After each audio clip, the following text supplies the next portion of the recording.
This is Michael Anthony right here, and you are watching Exclusively Van Halen on the Johnny Beane TV. Keep it there.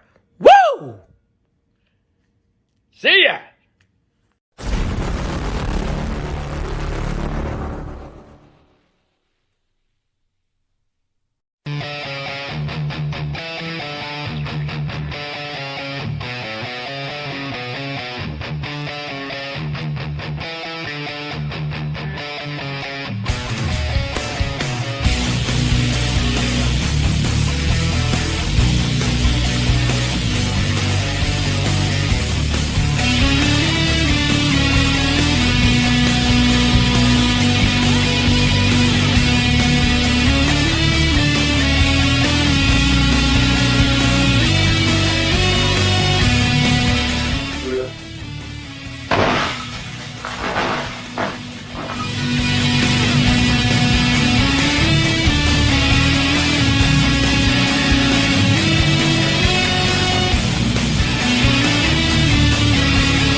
Hey, what's up, you guys? Johnny Beane here. This is Exclusively Van Halen, the Van Halen Show on YouTube, on X, on Twitch, Facebook, wherever, right? Wherever you guys get your shows, this is the place.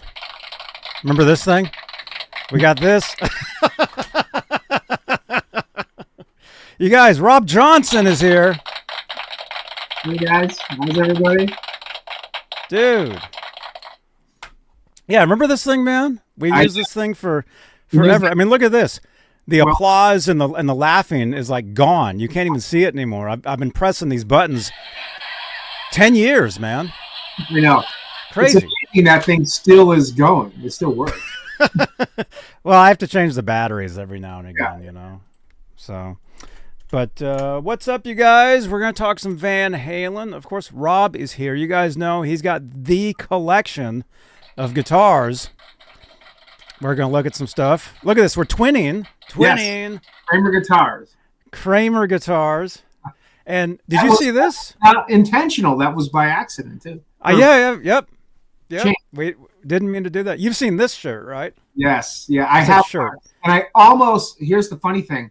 I was gonna wear this T-shirt, and I almost pulled that out of the closet. The Johnny's flannel. I almost did. That would have been super cool if I did. But. Really would have been twinning, man.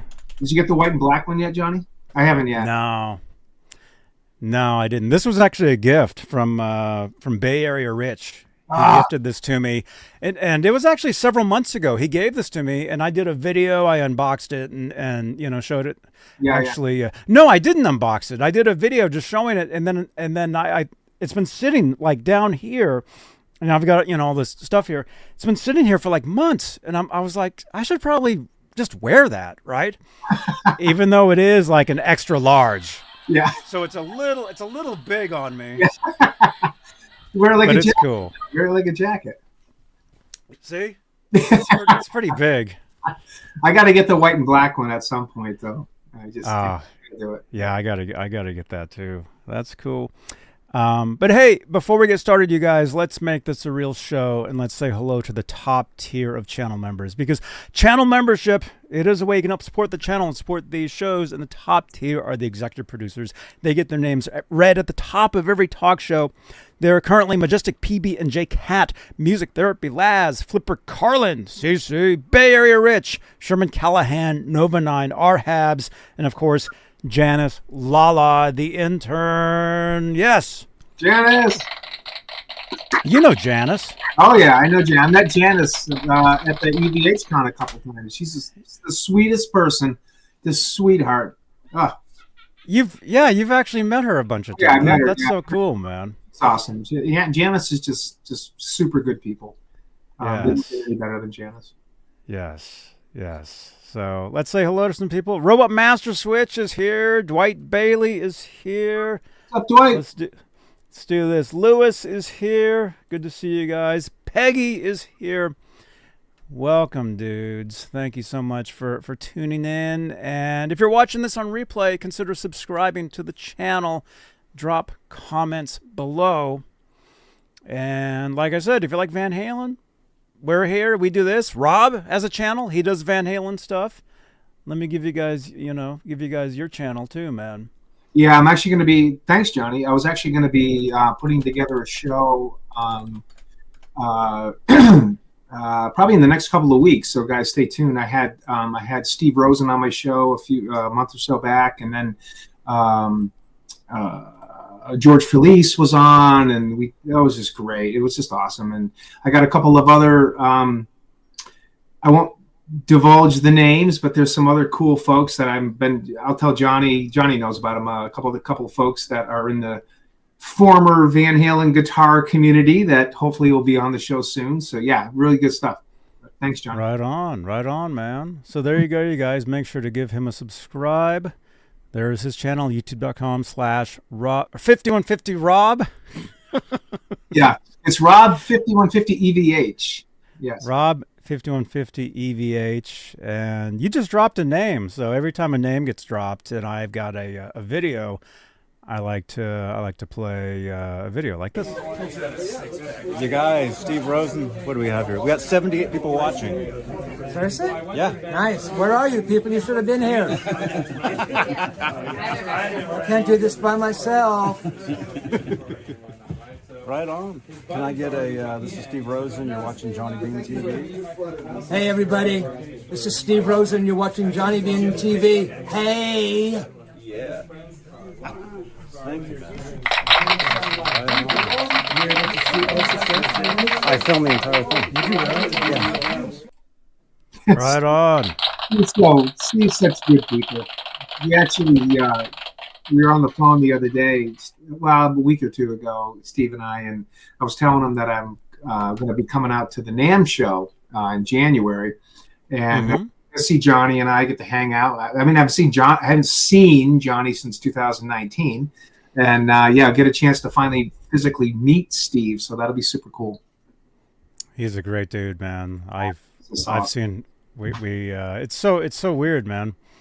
Well, I mean, we started doing these shows literally 10 years ago. 10 years ago.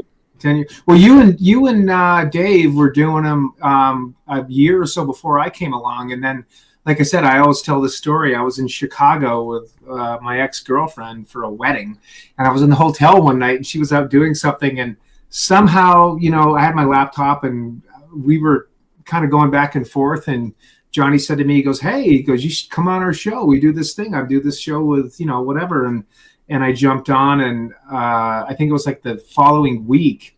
And I think the first show that I did, I was living in an apartment because I just recently went through a change in my life. And I showed the Steinberger Trans Trim. I think it was the first. And then, boom, we went from there. 10 years ago. I remember that. I mean, because... Yeah, you guys, Rob Johnson and I, we go way back. I remember... 98. I think I contacted you originally. I think I found your, like an email address in the, the VH trading community. Yeah. On the internet. The site is still there, right? I think, or the VH Boots, at least. VH Boots is still there. Yeah. And I remember seeing... I sent you a message, and then I guess we would email, and then some years later, remember Skype? Yes, remember that? We used to Skype call we did. I don't know, a couple times a year, maybe I don't know, but we've been in contact for a long time, super long time, and then when I started doing these shows. I had a few people jump on, and Nesdal jumped on. We started doing these, and I thought, well, hey, let's get Rob Johnson involved.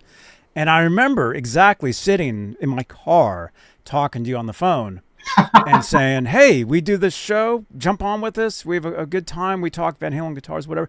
Never would I have imagined 10 years later, you know, what this would have turned, what this, well, I was going to say would have turned into. I'm still hoping this turns into something, right? So much has happened, though, Johnny. Robo Master Switch says 10 years ago, Rob was like 15. Actually, I just turned 52 on October 5th. It's my 52nd birthday. So, yeah, 52. I'm no longer 51 in my 50s. You know, last year I was like, I'm 51 and in my 50s, 51, 50. Now I'm 52, so it kind of goes by the wayside. But well, I mean, I'm still 29, sort of. Johnny never ages. You know, so. I tried not to. I convinced myself years ago that I wouldn't age anymore, and I stopped. I haven't aged since. So it's pretty good. But hey, Holly Lewis, good to see you. Adam Roach, you know Adam Roach? Yes, I do. What's up, Adam? Adam?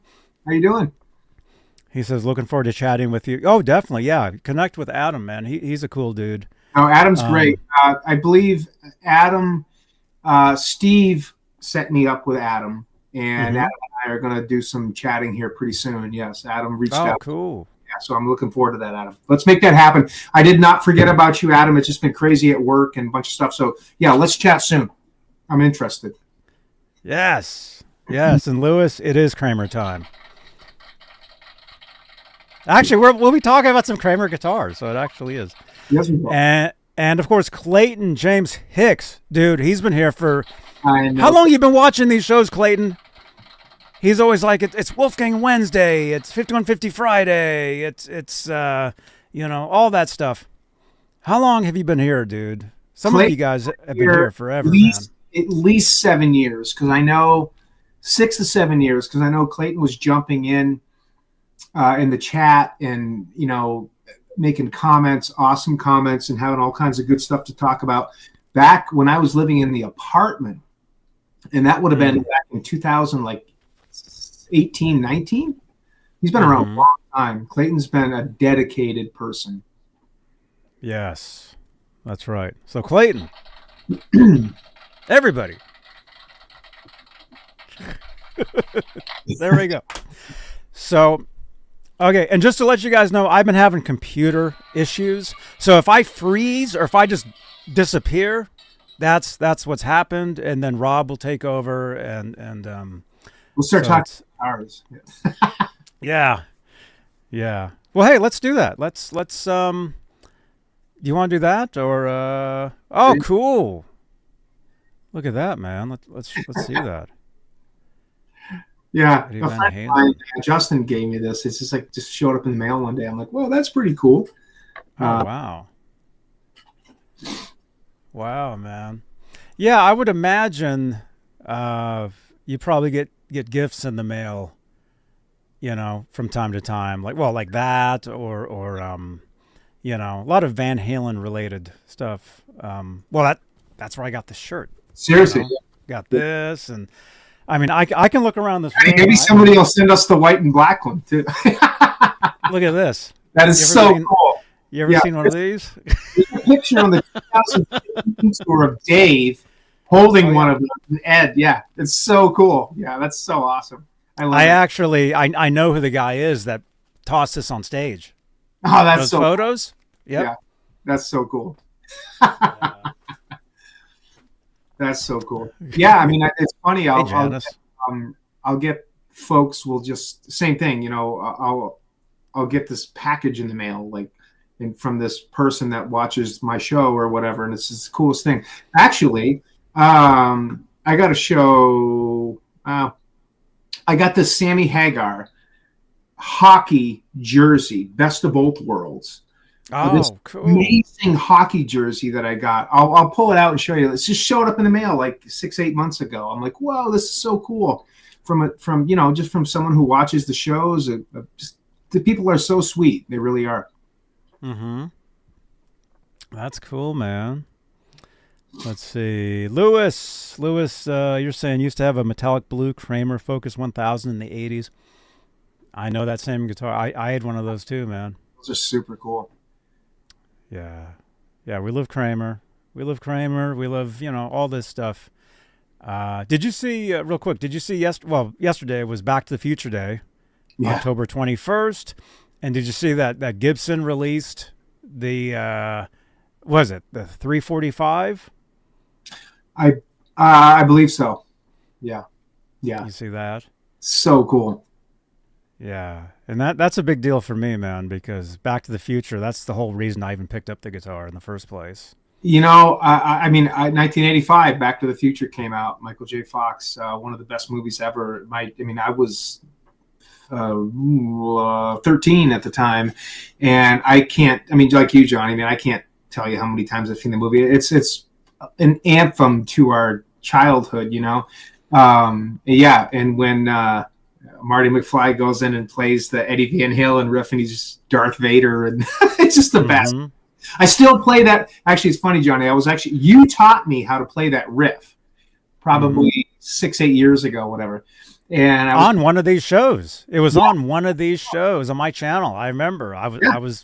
We were playing that. Yeah. How do you do that? What are the chords or whatever? And you showed me, like, oh, cool. And then I picked up the guitar the other day. I haven't been able to play too much just with everything going on, but I sat down and played for like a couple hours back in Saturday or Sunday, whatever. And first thing I did is I played. Now, wasn't there some talk about? Somebody said to me one time that Eddie might have played that on a Steinberger. And I was like, I don't think so, but it could have been, because that's when Eddie was, 85. Sammy was coming in. He was doing preps for Summer Nights. Yeah, truthfully,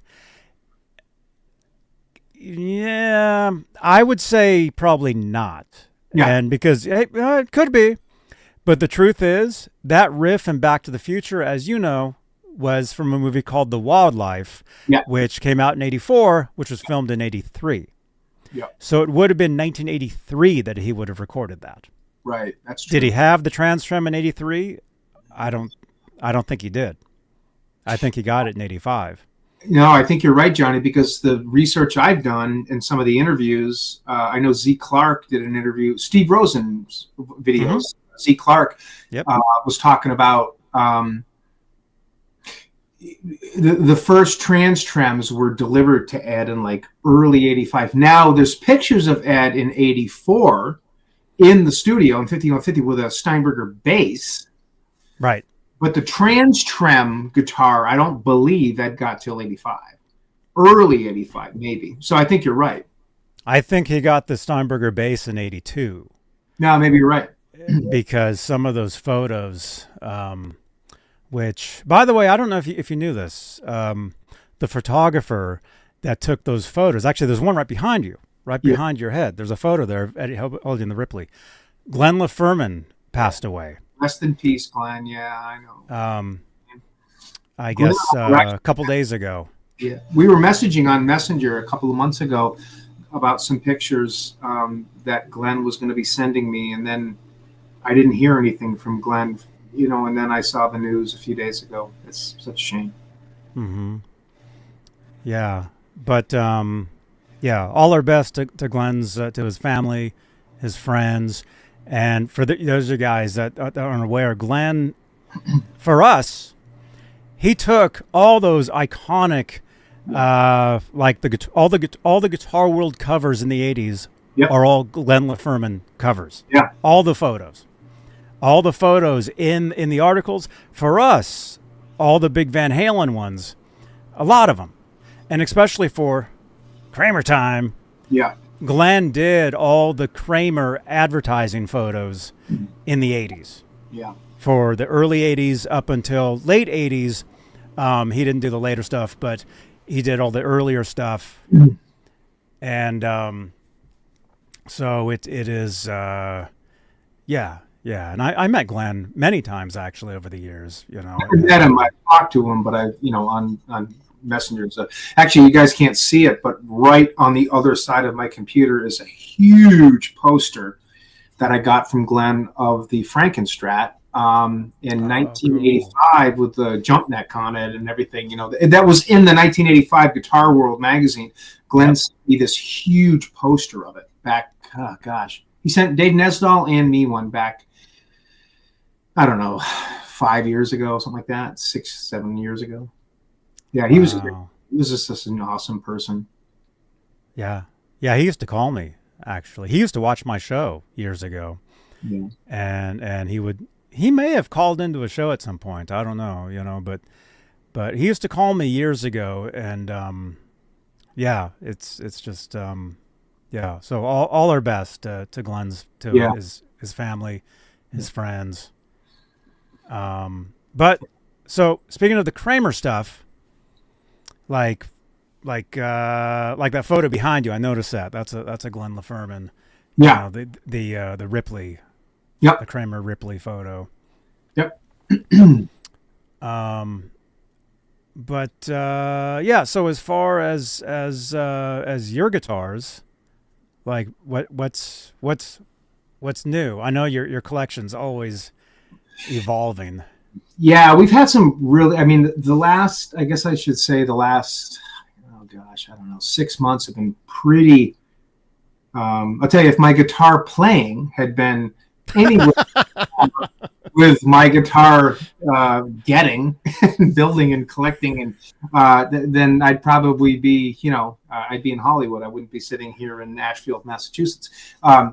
Just because, like I said, timing is a thing, But yeah, it's been some really cool stuff, I guess. Well, I mean, there's so much that we could get into, and if folks have questions, and Johnny, whatever, we'll decide. But one guitar, I'll at least say the best for last. Oh, this thing's heavy as hell. So this is a, we can talk about who made it, right, Donnie? Who Johnny. Yes. Yeah, Johnny Beane made me this guitar. Yeah. I wish I could make that. Yeah. So I've always wanted an original Ibanez Destroyer guitar, and I had an opportunity to get one probably 12, 15 years ago, and at the time I wasn't in the, I didn't have the money for it. It was a lot cheaper than it would be today. And I know our good friend, our good guitar builder, Donnie Ward, who's a friend of mine, ours, custom builds a lot of guitars, and he custom built my Dave Petchalot little guitar replica, which is identical. And he's done a bunch of work for me, necks and all kinds of stuff. And Donnie's awesome. Good friend too. He's been on my show before. Built me this Ibanez Destroyer replica. All right. Now, it is a replica. It's not a real Destroyer, of course. But it looks, if you could jump in a time machine back to 1976, this is what you would see. It's even got the, the pancake body. Is they put the layers on it. So this is Japanese sen, which is what the real ones were. Some people say they were Corona or Carina or whatever, but it was actually Japanese sen, which is a form of ash. And it's got a great top on it. The exact, same bridge and everything. The logo is all, basically pretty much what you would have. It's a period correct Michael McGuire truss rod cover. Also, when I had Donnie build this, I was able to locate the exact Ibanez asterisk star tuners. These were the ones that came on these guitars. These are the real deal.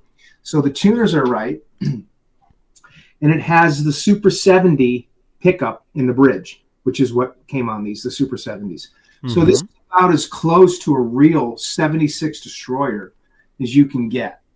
I have it strung up with 10s, and I'll tell you, this guitar it's amazing. I haven't had a lot of chance to play it, although I have, messed around with it a lot, puttered with it. I actually did play it a little bit over the weekend. But this is, I think I got this back in early July or late June is when Donnie shipped it to me. And this is something I've always wanted. This is a super cool guitar. So it's an Ibanez Destroyer replica, but it's made about as close to what the real one was that you could imagine, and has most of the same hardware to include, like I said, the tuners and the Super 70 pickup. And that will be, you know, that would be an ode, a kudos to Period Correct Guitar Parts, Michael McGuire, for locating and, you know, sourcing these parts that are just so hard to find, you know. So that's very cool. Yep. Nice. So you have a case for that too? I have a I don't. He sent it actually in a gig bag, so luckily it showed up not damaged because he knows how to package stuff. But I don't have a case yet, so Christmas is coming, folks. So anyway, no. But yeah, that's one. I've had Explorer guitars, and I've gigged with Explorer guitars, and when you don't have a case, it's kind of a bitch carrying the thing around, you know. Yeah. But I do have an Explorer case now. It has an Explorer guitar in it. It's up in my loft here. Well, but they're pretty big though, the cases. That's what I was going to say. Is the cases are like wider. Yeah, they're huge. You know. Yeah. Do you have a case for that double neck guitar? The Music Man or the Kramer? Either, for both. Do you have a case where you can put them side by side in one case? Yeah, no, I don't. I you know, I tell you, with all these guitars, I think I had it's funny you said that. I took a count yesterday. Right now, there's, and it's not an insane number, believe it or not. I mean, everybody says, "Oh, Rob has the most," you know, one of the nicest collections of Van Halen guitars, and that's awesome. But believe it or not, there's only 54 of them, you know, and that's not a huge number compared to what a lot of people have. But most of them are, you know, spawned out through the generations of the Van Halen guitars, most of them. Mm-hmm. This one, believe it or not, was it's not a Van Halen guitar, but at the same time it is, because, you know, it's what the Shark was, you know, and it's got a great history. Yeah. What's your newest guitar, Johnny, that you have acquired?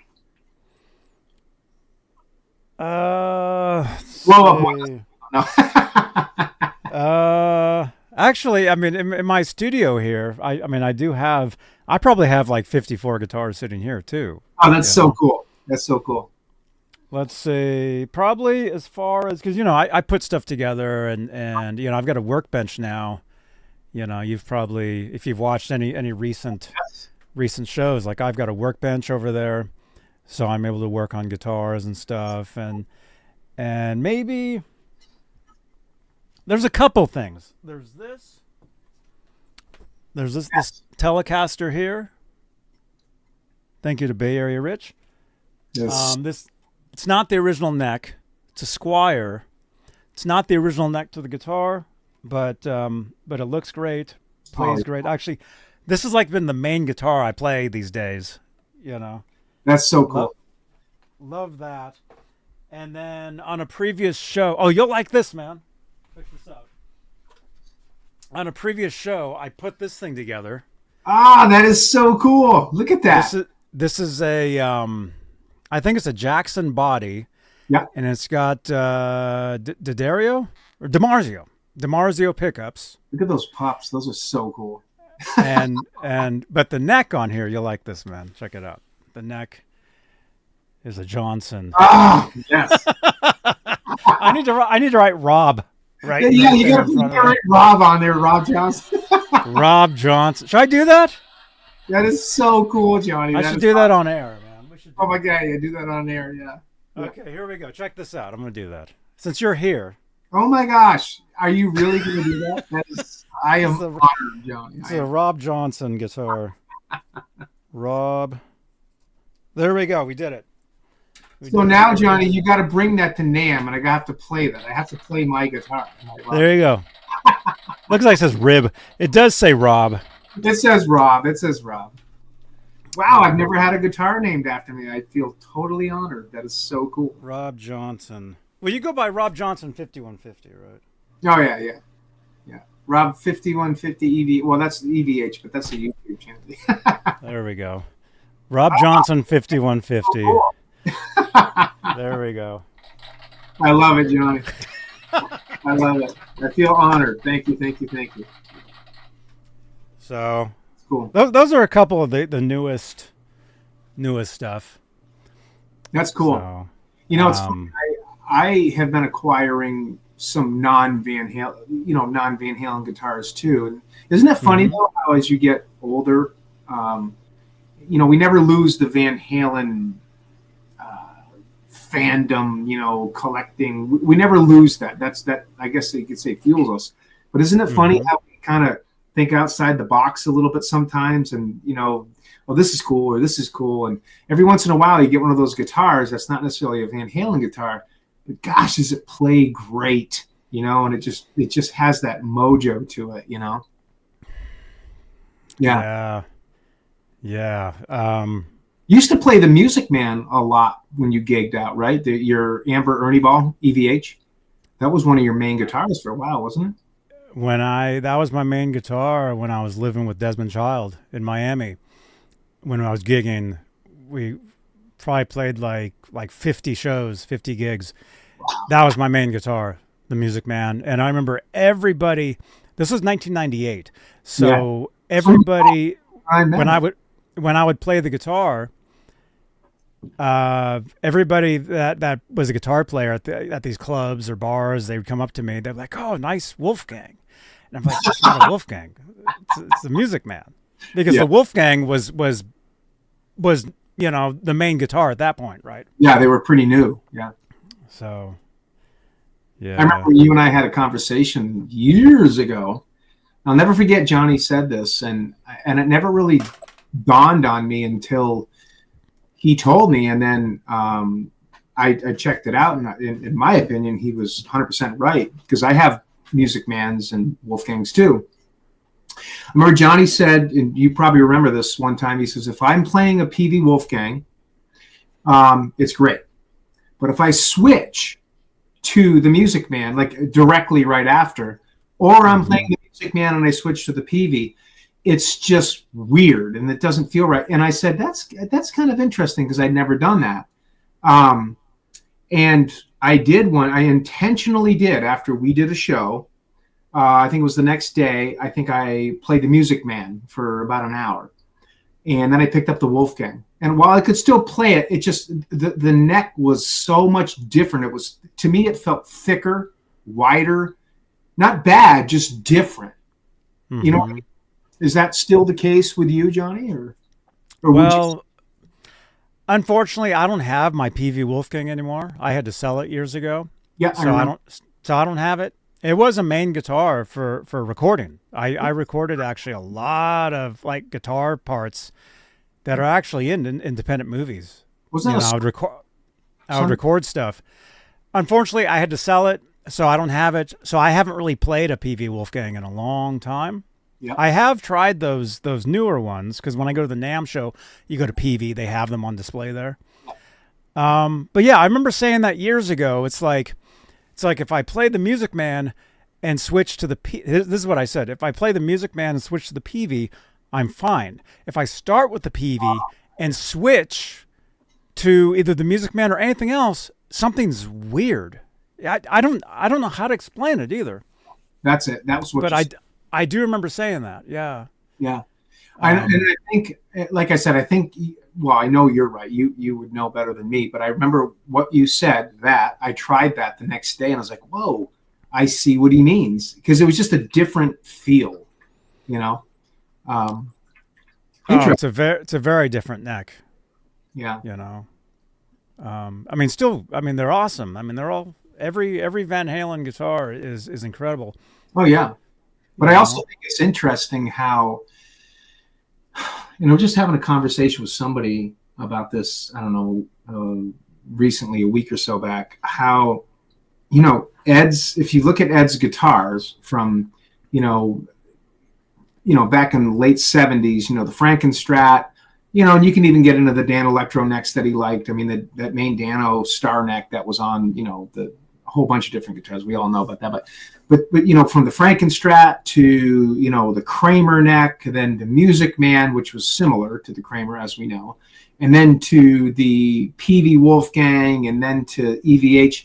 It's amazing how his, you know, how his tastes changed, and how, you know, I mean, Ed was always tone chasing his sound. You know, he went from the, you know, the early years to the, you know, for unlawful carnage balance years, and then beyond. Everything was always changing. It always had Ed, but I think the same thing goes, in my opinion, goes for the feel of the guitar necks. He was always changing things around a little bit. And then ultimately went to ebony, you know? And something that, I don't know if everybody really realizes this, but when you see, you know, when you see Eddie Van Halen, usually when you see a photo of him, it's on stage.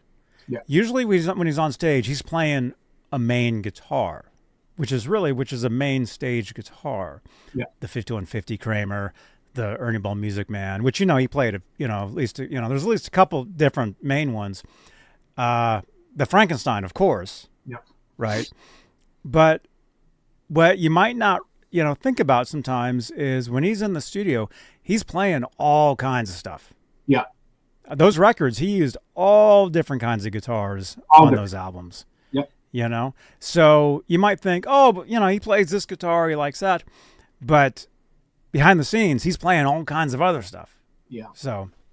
Yeah. So, and I think the neck on all his main guitars was a combination of all the different necks that he liked. Yeah. Yeah. Right? I agree. And it's so funny because, like you said, I mean, there was such a vast variety of different kinds of necks.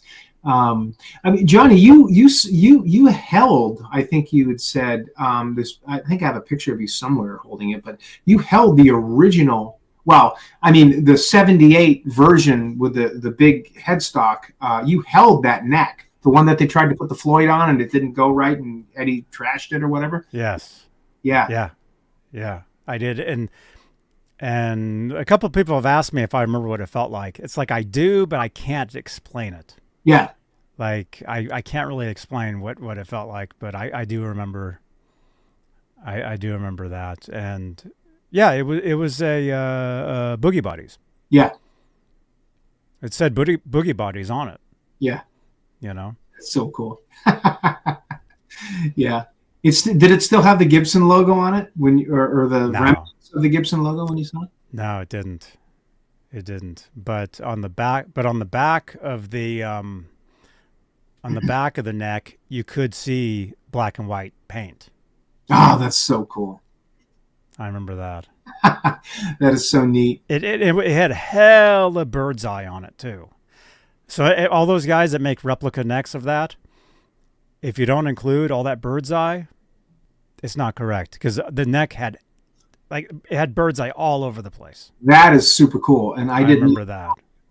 Yeah, I know our good friend Jerry Leica, who builds guitars. His good friend owns the Jump Neck, the 1984 US Festival Jump Neck, the Kramer neck. Mm-hmm. And I have some pictures that Jerry has sent me of Jerry holding that neck, which is super cool. And that neck has made the rounds over the years. I know we both know folks that have owned it, and we both know who owns it now. But if you look at the heel of that neck, there's little doses, little pieces of red paint, which was from Frankenstrat. It's so cool, and they're stuck on there. So that is like, I was like, whoa, that is super. With the white paint, you know, it's neat. Yeah. It's crazy. It's crazy, dude. You know, it's like, I know we've known each other since '98, but you know, being fans of this stuff, you know, from before then, never imagining 30, 40 years later, knowing the stuff that we know now, and it's like it never gets old. No, like you were kind of saying that earlier. It never gets old. when there's a photo that surfaces of Van Halen with a guitar we've never seen, it's like, whoa, look at that, you know? Yeah, yeah. Like that Yamaha, the blue with the red stripes, like that, or I think there was something recently. I think there was something that. So I think what you're talking about, and I was going to ask you this question. You saw the Kramer ad, Frankie. Oh yeah. I wished I could have seen it because it's one of my favorites. And the Good Rats cat guitar that Eddie played in 1981, wasn't that there too, Johnny? No. Oh, I thought that was. It wasn't. Nope. I've never seen that guitar. I know the guy. I know the guy that built it. Yeah. But I didn't get to see that one. But it's in New York now. You can go and see it. Yeah. You know, the cat and the ad. Yeah.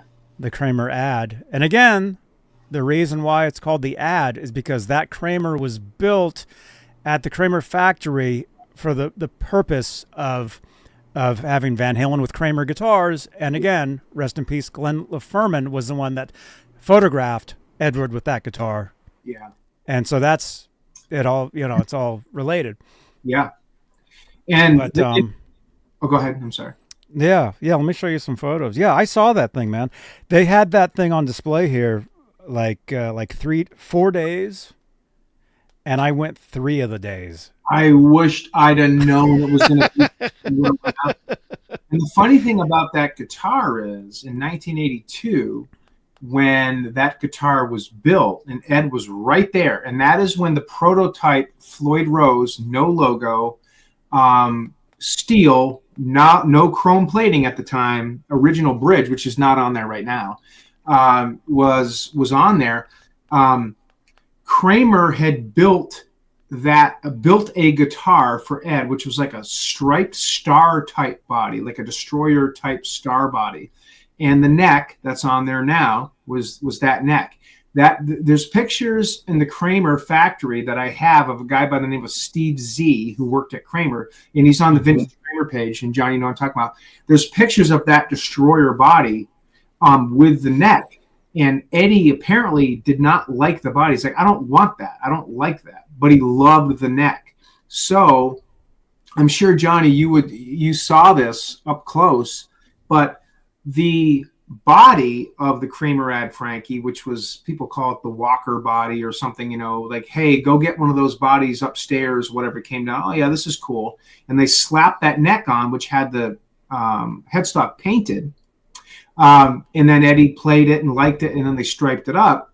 The body is not finished, but the headstock is glossy because that original body, yeah, there we go. That is so cool. Yeah, see, when I saw this, it was in a display case, and you couldn't see the back of it.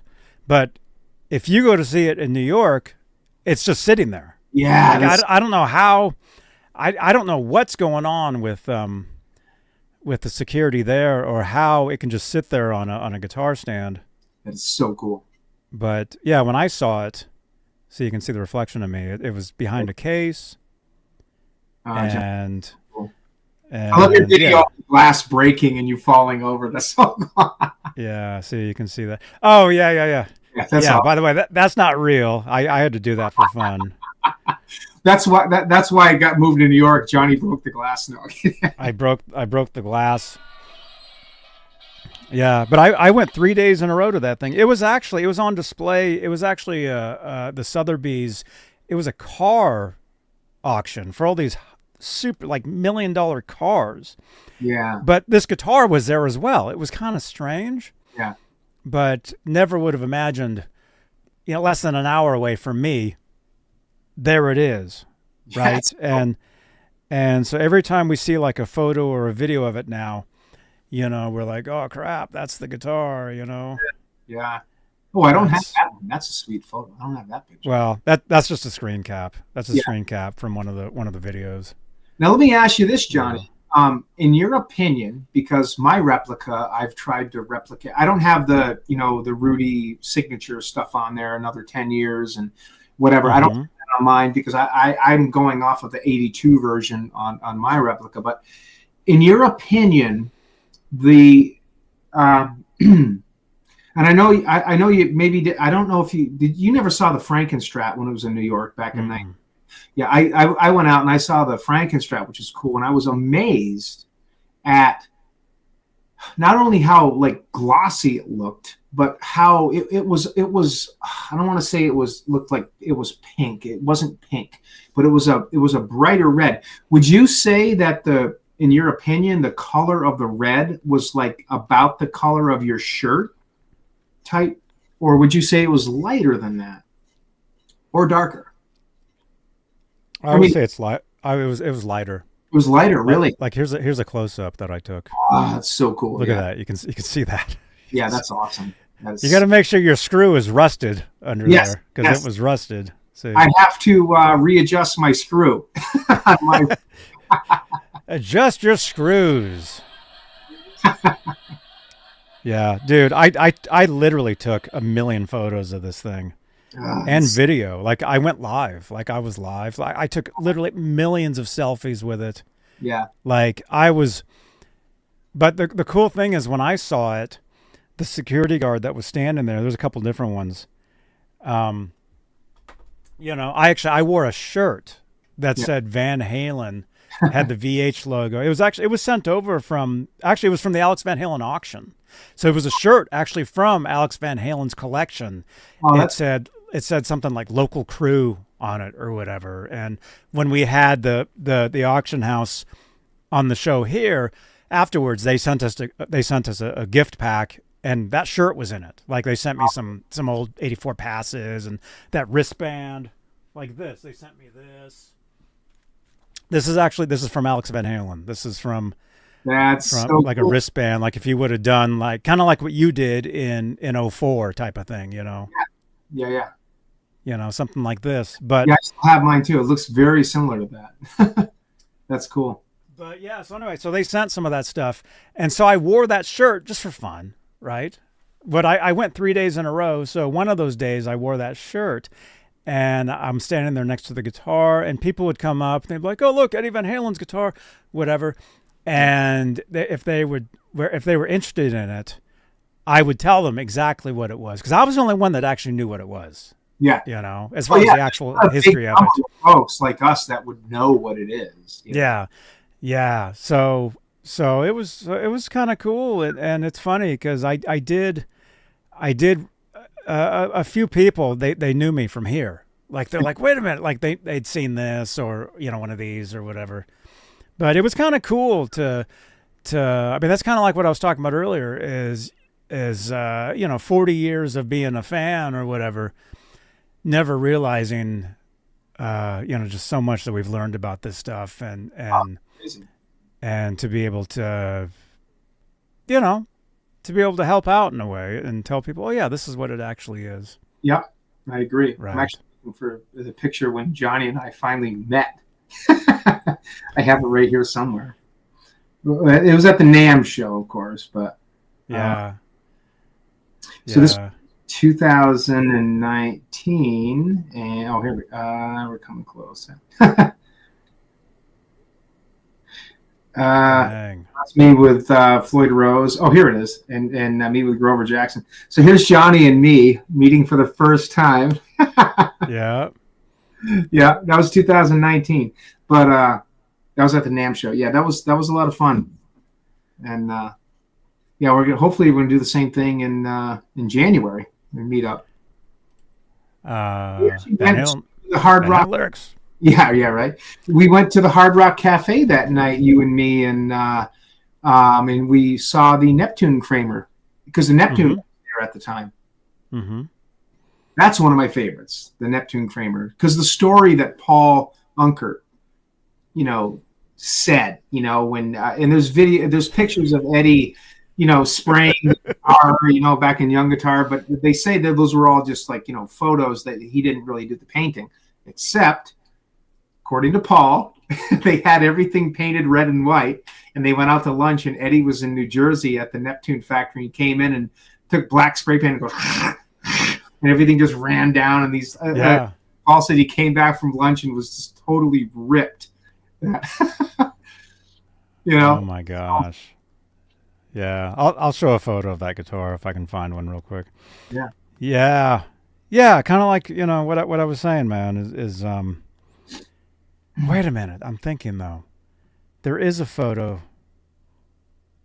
There's something that I saw somewhere recently, and I thought, because you guys like to build your replica guitars after the stuff, and I thought, I wonder if anybody is. I can't think of what it was. I mean, not this particular photo here, but kind of like this, right? Like a photo of Edward, like playing a Strat. Yeah. Something like that. You know, like, does it make you want to? Oh, now I got to build a Sunburst Strat. Well, so the one guitar that I haven't done yet, and one of these days I'm going to do a replica of it, is and our good buddy from Japan has done one of these. It's the Sunburst Strat that Ed got from, I forget his name, back in I think like 87 or so. Maybe it was a little earlier than that, and it was a Sunburst Strat, and Ed took a screwdriver and carved 5150 into it. And the guy's like, what are you doing? What are you doing? He's like, I want to make sure everybody knows it's mine. I got to do one of those. Oh, dude. Yeah, that guy, his name was Dan Martin. Dan Martin, yes. And Edward would get guitars from him, and this was while they were on tour. He liked the guitar, but he had to split, but he wanted to make sure he was getting the same guitar later. So he took a screwdriver and he carved 5150 into it. And it's in that book. Yeah. Yeah. Hold on. I'll find. I forgot I had the book right here. Yeah. Yeah. It's so one of these days. Here it is. One of these days, I'm going to do this replica. Yeah. Carve 5150 into it. Isn't that cool? Yeah. And so because of that, like, is that the picture that you just showed, Johnny? Was it that guitar? Dang. And what tour do we think it was that that was when Dan gave him that? Well, he bought it from him. He didn't give it to him. He bought the guitar. 86? Is 5150 tour maybe? It may have been 5150 tour. It may have been earlier. Huh. I mean, in that magazine you have, it'll actually say in the caption. Yeah, let me see. It'll say when he used it, because he did record with that guitar. I bought a lot of guitars from Dan Martin, who had a shop called Guitar. Can I read this, Johnny? Is this okay? Oh, sure, yeah. Had a guitar exchange in St. Charles, Missouri. Dan brought that Strat to me after a show. I tried it out in the dressing room and thought it was cool, so I asked how much he wanted for it. After I agreed to the price, I turned to whoever was in the room with us and asked for a screwdriver. I took the screwdriver and scratched 5150 on the front of the Strat. Dan was going, what the hell are you doing? That's a mint condition 64 Strat. I told him that I wanted to make sure that I knew it was mine if anyone stole it. I would know right away that it was my guitar. He looked at me as if I was desecrating the Holy Grail. That didn't matter to me. The scratches didn't affect the way that the guitar played or sounded. I used that guitar on Finish What You Started. It just fit the song. It wasn't a heavy song, so it didn't need a heavy guitar. Okay, so we don't know if he recorded Finish What You Started on it or if he used it. I think he did. 50 tour. Yeah. Right. I think he probably if he says in that quote he probably recorded it. Yeah. Of course, in the music video he's playing a Tisco Del Rey, which he didn't record with, at least for that song. But during the 0812 tour, he did play a Strat. May have been that one. Well, he did play a Strat live. Yeah, but it had. So I've seen videos, and I could be wrong because I've always wondered. I have pictures of the OU812 tour of Ed playing Finish Where He Started with a Strat, but the headstock was more of a Telly style. It wasn't the Strat style. So I don't think it was that particular version. I'd have to. It'd take me forever. I have it on my phone, but I don't think it had the 5150 scratch. It was a different Sunburst Strat, I think. Johnny, hang on one sec. I'll be right back. Sure. Restroom. Be right. Sure. Everybody take a break right now if you have to. Yeah, I was going to show this. So that's something that I think is pretty cool too, is having a telly, having a telly neck, the telly headstock on a Strat guitar. I think that's pretty cool. I like it. I think it's awesome.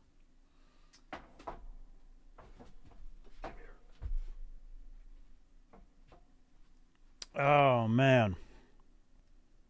Let's see. Let's see, you guys. Don't forget, smash that subscribe button. Let's play a couple little things here if we could. We're so close to 14,000 YouTube subscribers. So that's our next goal. So smash that subscribe if you're brand new. Smash that thumbs up if you dig this stuff. And actually, I'll take while he's taking a break, I'll take a quick couple-minute break. I'll play this for you guys. We were talking about the NAMM show coming up, and this is about a minute and a half. This will explain what that is. So check this out. Hey everybody, Johnny Beane here, and starting January 20th, 2026, I'll be coming at you live from the NAMM show in Anaheim, California. I'll be there as official media. That means I'll have the inside scoop, the behind-the-scenes access to bring you the coverage you simply won't see anywhere else. We're talking about the absolute newest in guitars, amplifiers, keyboards, effects, all cutting-edge musical gear. I'll be walking the floor, showing you the hottest booths, unboxing some surprises, and of course doing interviews with builders, artists, and friends from all over the world. Make sure to subscribe on YouTube, follow me on Facebook. I'm on TikTok, Instagram, Twitch. You can follow all my different social media links. And that's not all. We don't have to wait until the NAMM show. We'll be talking about all that stuff tonight on the show. So you want to talk guitars, you want to talk music, we work on guitars. We have a great time. So join us in the live chat, share your thoughts, ask your questions, hang out we have a great community here on Johnny Beane TV. So join us in the chat, and we will see you on the next show right here on Johnny Beane TV.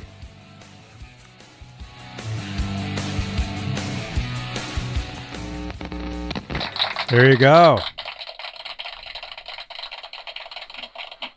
I just showed a little promo for the NAMM show. Halftime show's over. Yeah. So yeah, speaking of NAMM show, dude, we met there several years ago. Would be great to see you there again. Like the video just said, I'll be there. And Barney. There's Barney. He's mad because I took him away from his bone.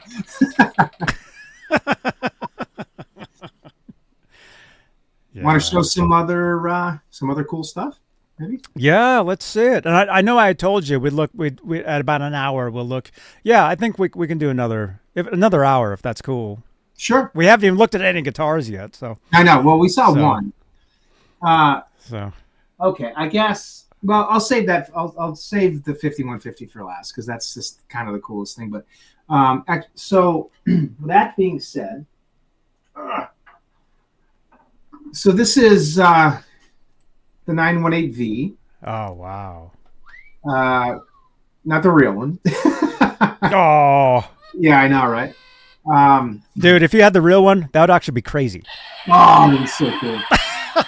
Wouldn't it be? Yeah, I went to Amsterdam, Holland, and I took it out.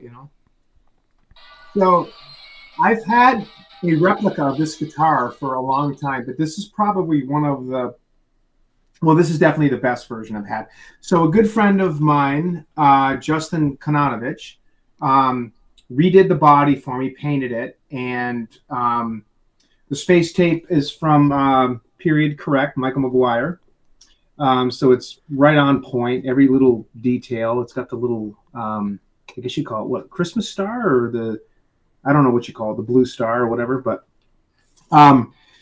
it is a lock body, original Floyd Rose. And this is a custom Donnie Ward neck. built to the exact specs of what Edwards was. Wow. Kramer. It's a tilt back neck like Ed's was, and it's got the shallower tuners and the skunk stripe.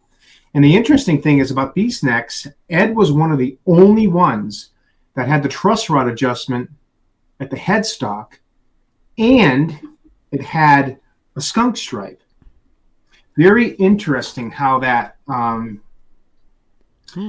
find these necks very often. I have a couple of them. I have one that Donnie made me that I'm going to use for another project. But yeah, so this is the 918V.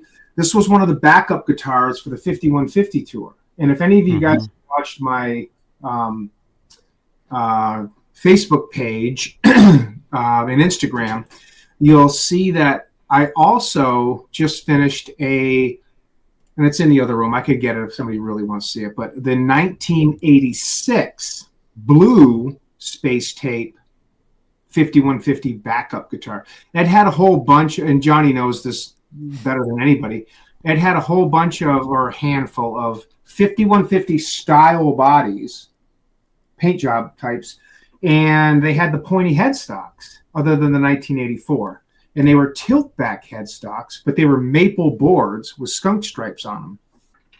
So the only, we live in a world today where these can all be recreated and everything is so cool. But there was another version of this, which was the 1986 blue space tape version. And Johnny, you've seen the pictures of that.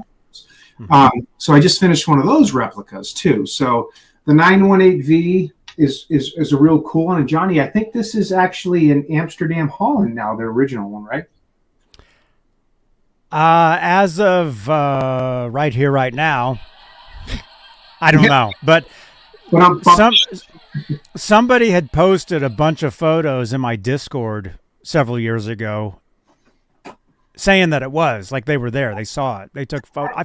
So there's a bunch of photos. Donnie Ward was just there. That's right. Donnie actually went there back in the summer and sent me pictures. Really? Yeah. He was just there in the summer. Can I show some pictures of the? Sure. All right, hold on. I'll pull some pics up. That's right. I'm sorry. He was just there because he actually went and he had the specs of those necks, but he took some pictures too. And we had I got all the. Oh, by the way, Johnny, here's the here's the cat guitar that we've all seen. Oh, yep. Yeah. This thing, it's got some weird tape on it. Let me find the pictures of the 918V. Oh, actually, here is some. No, hold on. I have pictures of these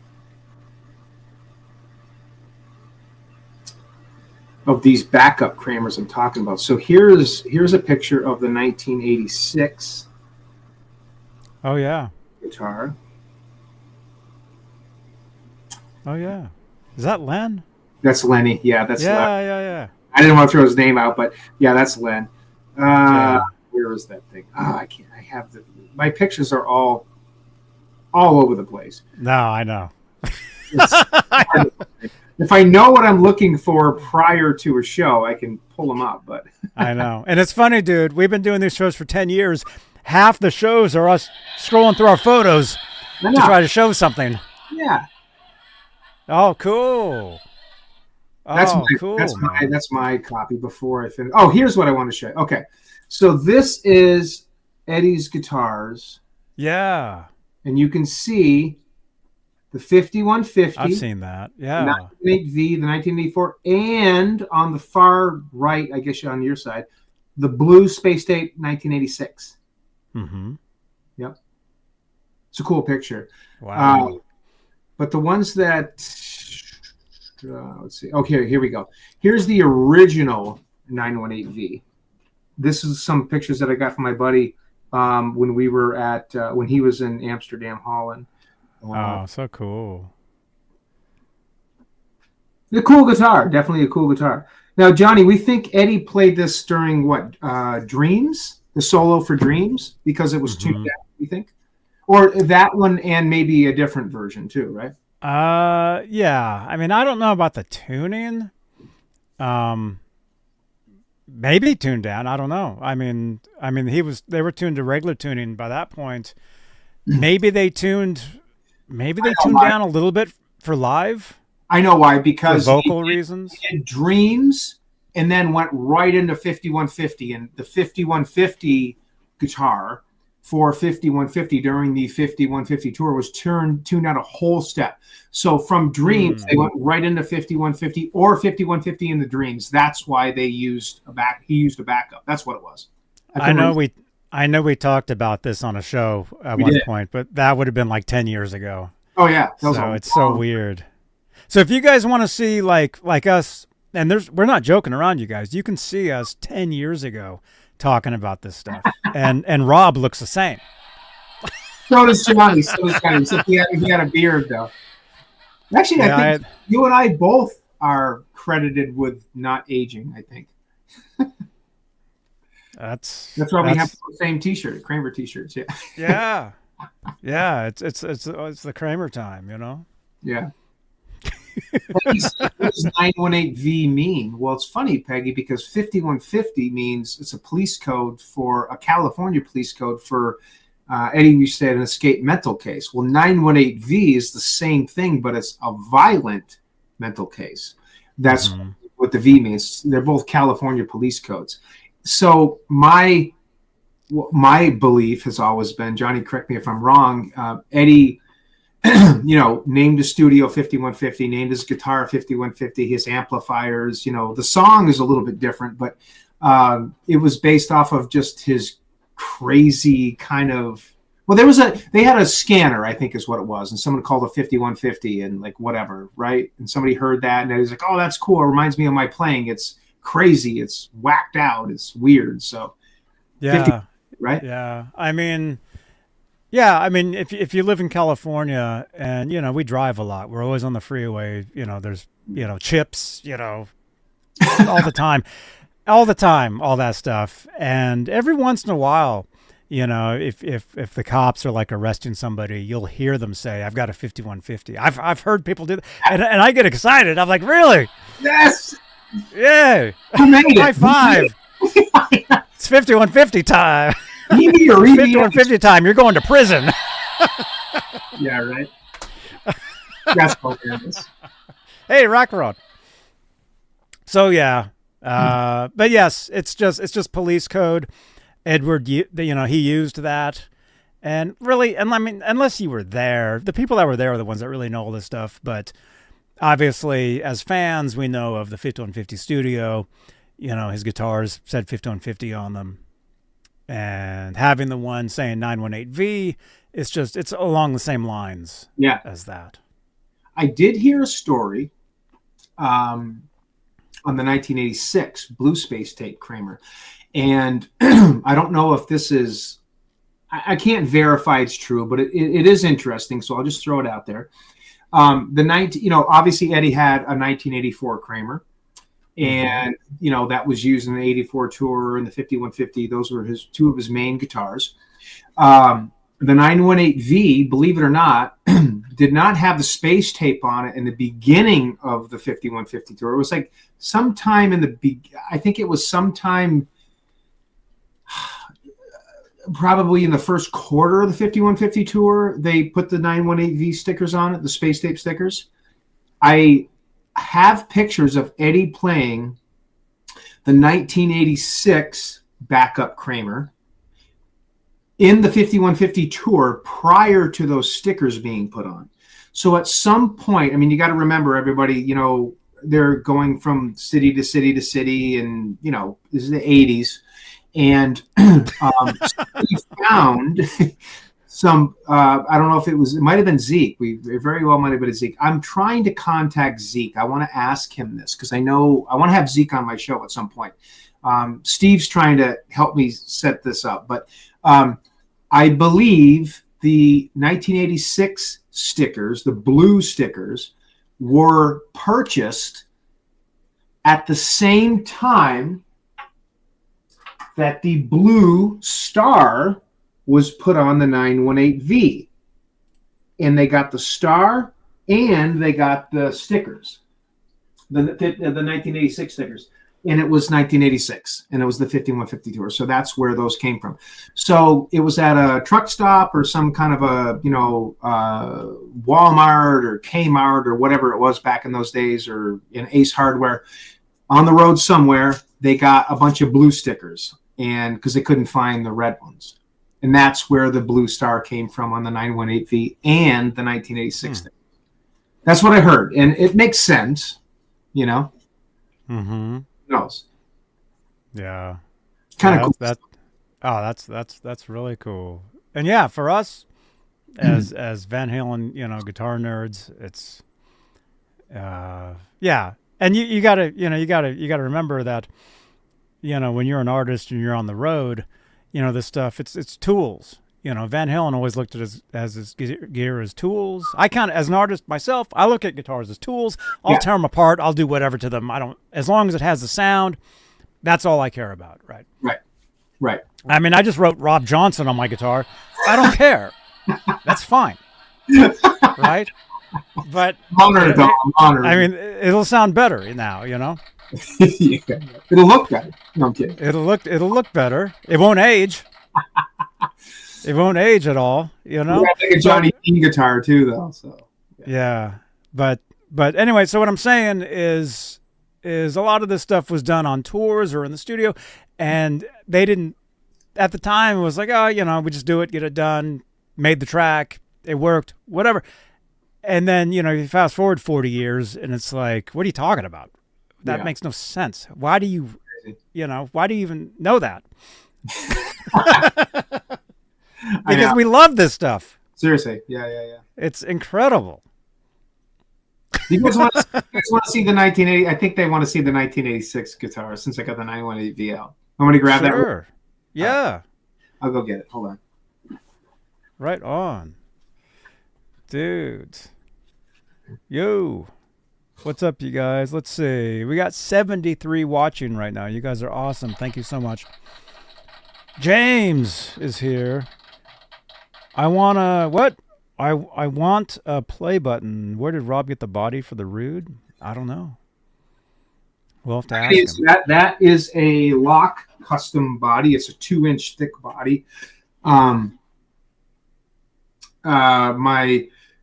The Circles guitar, the Rasta guitar, and the Rude guitar were all 2-inch thick bodies. They had a different contour also up here. They have to be made custom. Those were all, I believe, Lynn Ellsworth type bodies and necks and stuff back in the days. Ed was going through a whole bunch of changes, but yeah, Lock custom guitars will make those for you, and they're pretty exact. Yeah, this is the 1986 Kramer. Oh wow. And you can tell these backup 5150 guitars, they were all the same. The stripe sizes are thicker than the real 5150. They were all Beretta bodies with a slanted pickup, like the Hot for Teacher. And they all had these pointy headstocks, and they were tilt backs. And they had skunk stripes. And you can tell I got the, this has a big brass block in it. So obviously it's, I don't know if Eddie had that, probably not. But the right neck plates. And this actually said in the back, Z 1986. Wow. We think that means Zeke Clark. We believe that means Zeke Clark. Chris Hubbard painted this for me. And it had, at the time, pictures we have of this guitar. It didn't have I can't find any pictures of it having a black knob. It looked like there was no knob. So I just put a silver. Oh, right. Yeah, I just put a silver knob just to make it look. But, yeah, so 1986 stickers. This is the 1986 Kramer backup. Kind of cool. Wow. Oh, that's really cool, man. Yeah. So if you look at this and the 918V, what I find interesting is... hold on. Yeah, there we go. What I think is the 918V has a blue, has the blue star, and the 1986 stickers are blue. So Right. kind of makes me think that story might be accurate, where they got those stickers. That they're similar guitars, or they're the same guitar?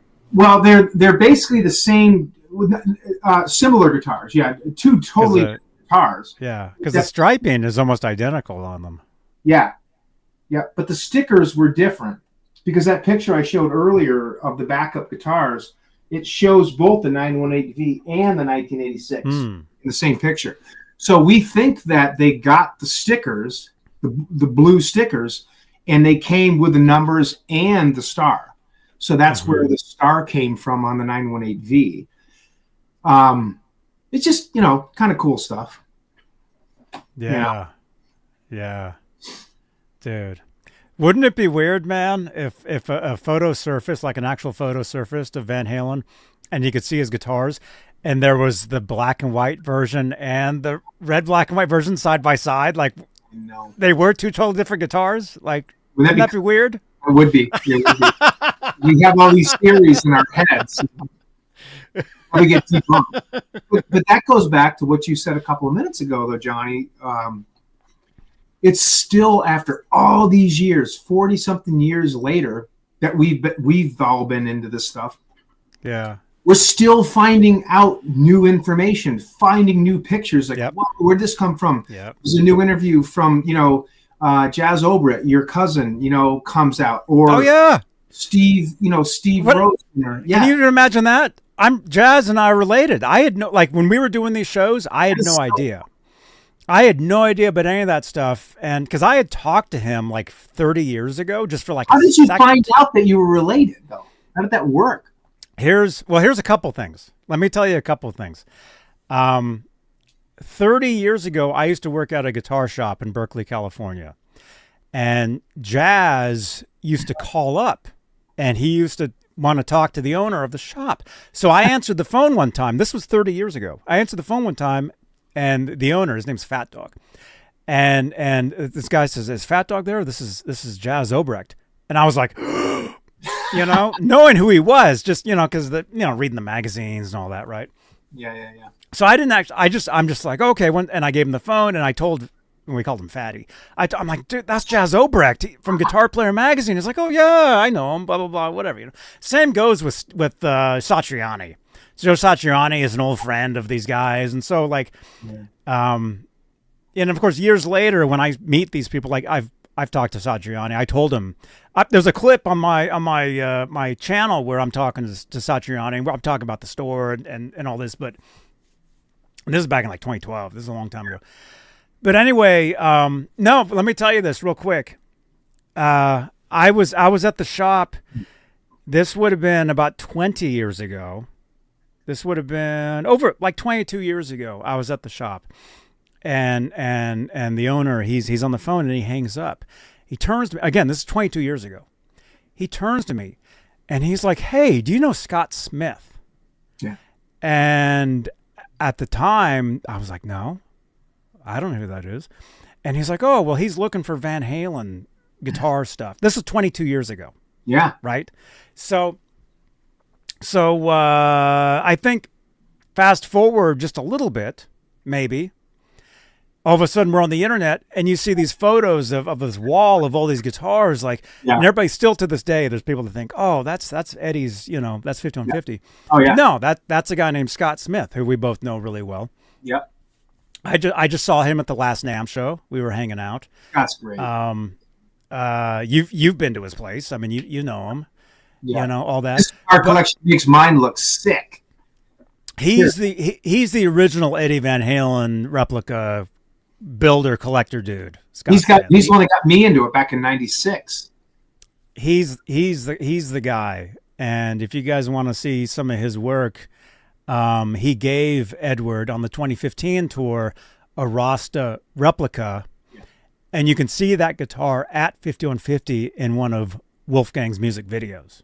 Yeah. You see it on the wall in the studio. It's pretty cool. He's also played all of Edward's guitars. He was one of him and Adam and Scott are both real close, and Johnny and I both know both of them, but they were the ones that actually went 250, 150 and 19 and got the Frankenstrat and brought it to the Met in New York and brought it back. And they both, Scott's played all of Ed's, well, you know, he's played the 5150, he's played the Frank, you know, they have, you know, they know exactly what they're talking about. So cool. Yeah.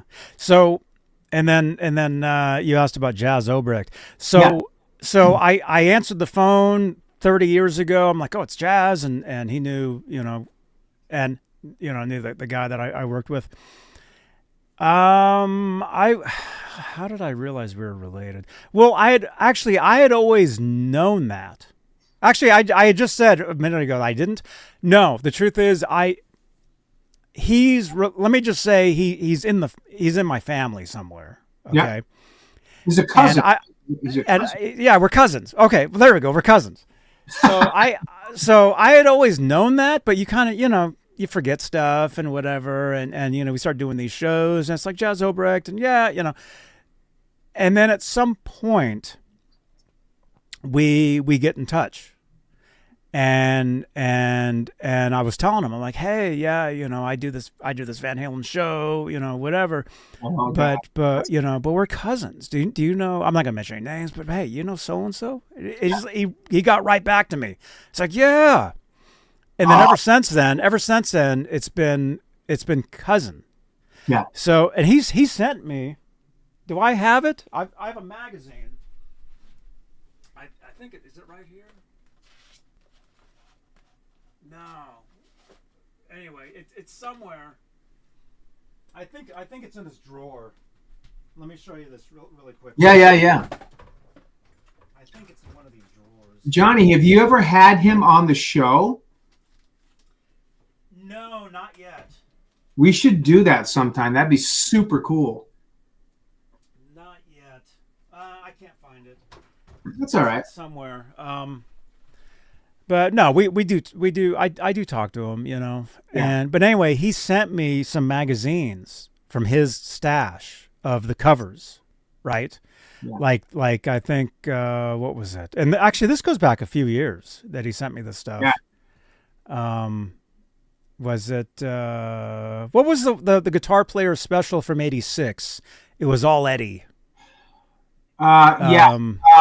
I have it right over there in my stack. Yeah. It's 84. Yeah. Anyway, he sent me one of those. But the cool thing is he sent me an April 80 guitar player that was totally mint. That's so cool. And he sent me a little note with it. And he said, hey, I just took this from my stash.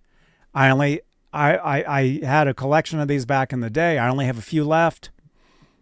And he's like, here. And I have a note with it and stuff. And I think it's in a drawer over there, but I have all of his stuff. All of his Eddie interviews, every single one of them I have. Yeah. You know, and I listen to him all the time. And him and Steve Rosen, as Johnny knows. I'm not telling Johnny anything, so I'm telling everybody else.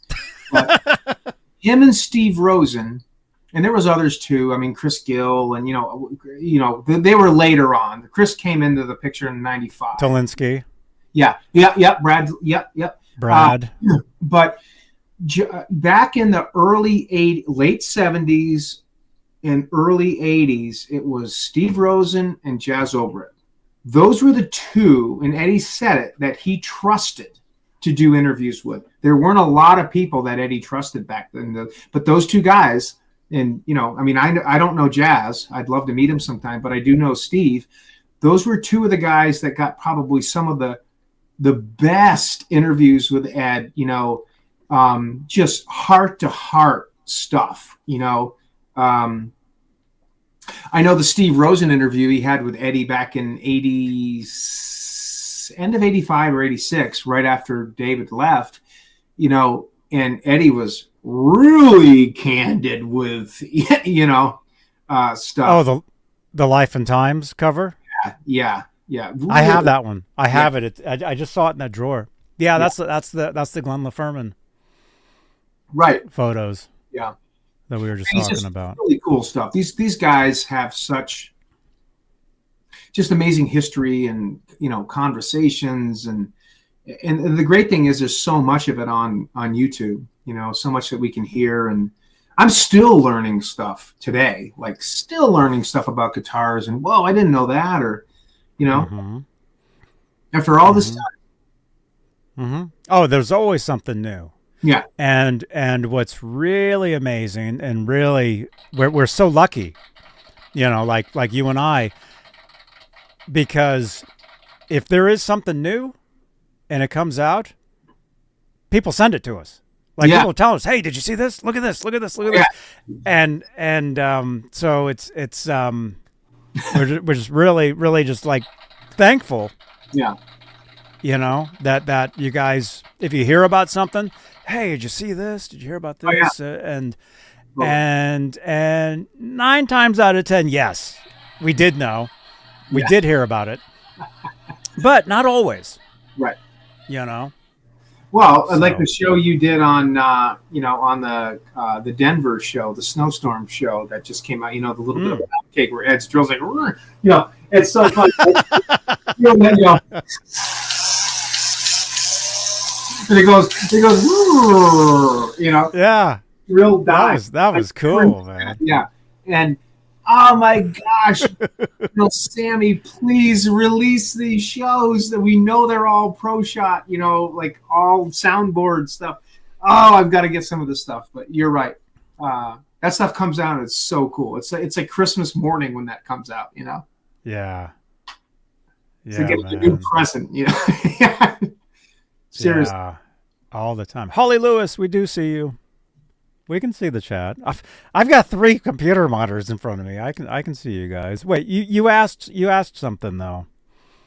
You had said, did anyone see the new photos from 1977 at Van Halen at the Whiskey from the book Alex is doing?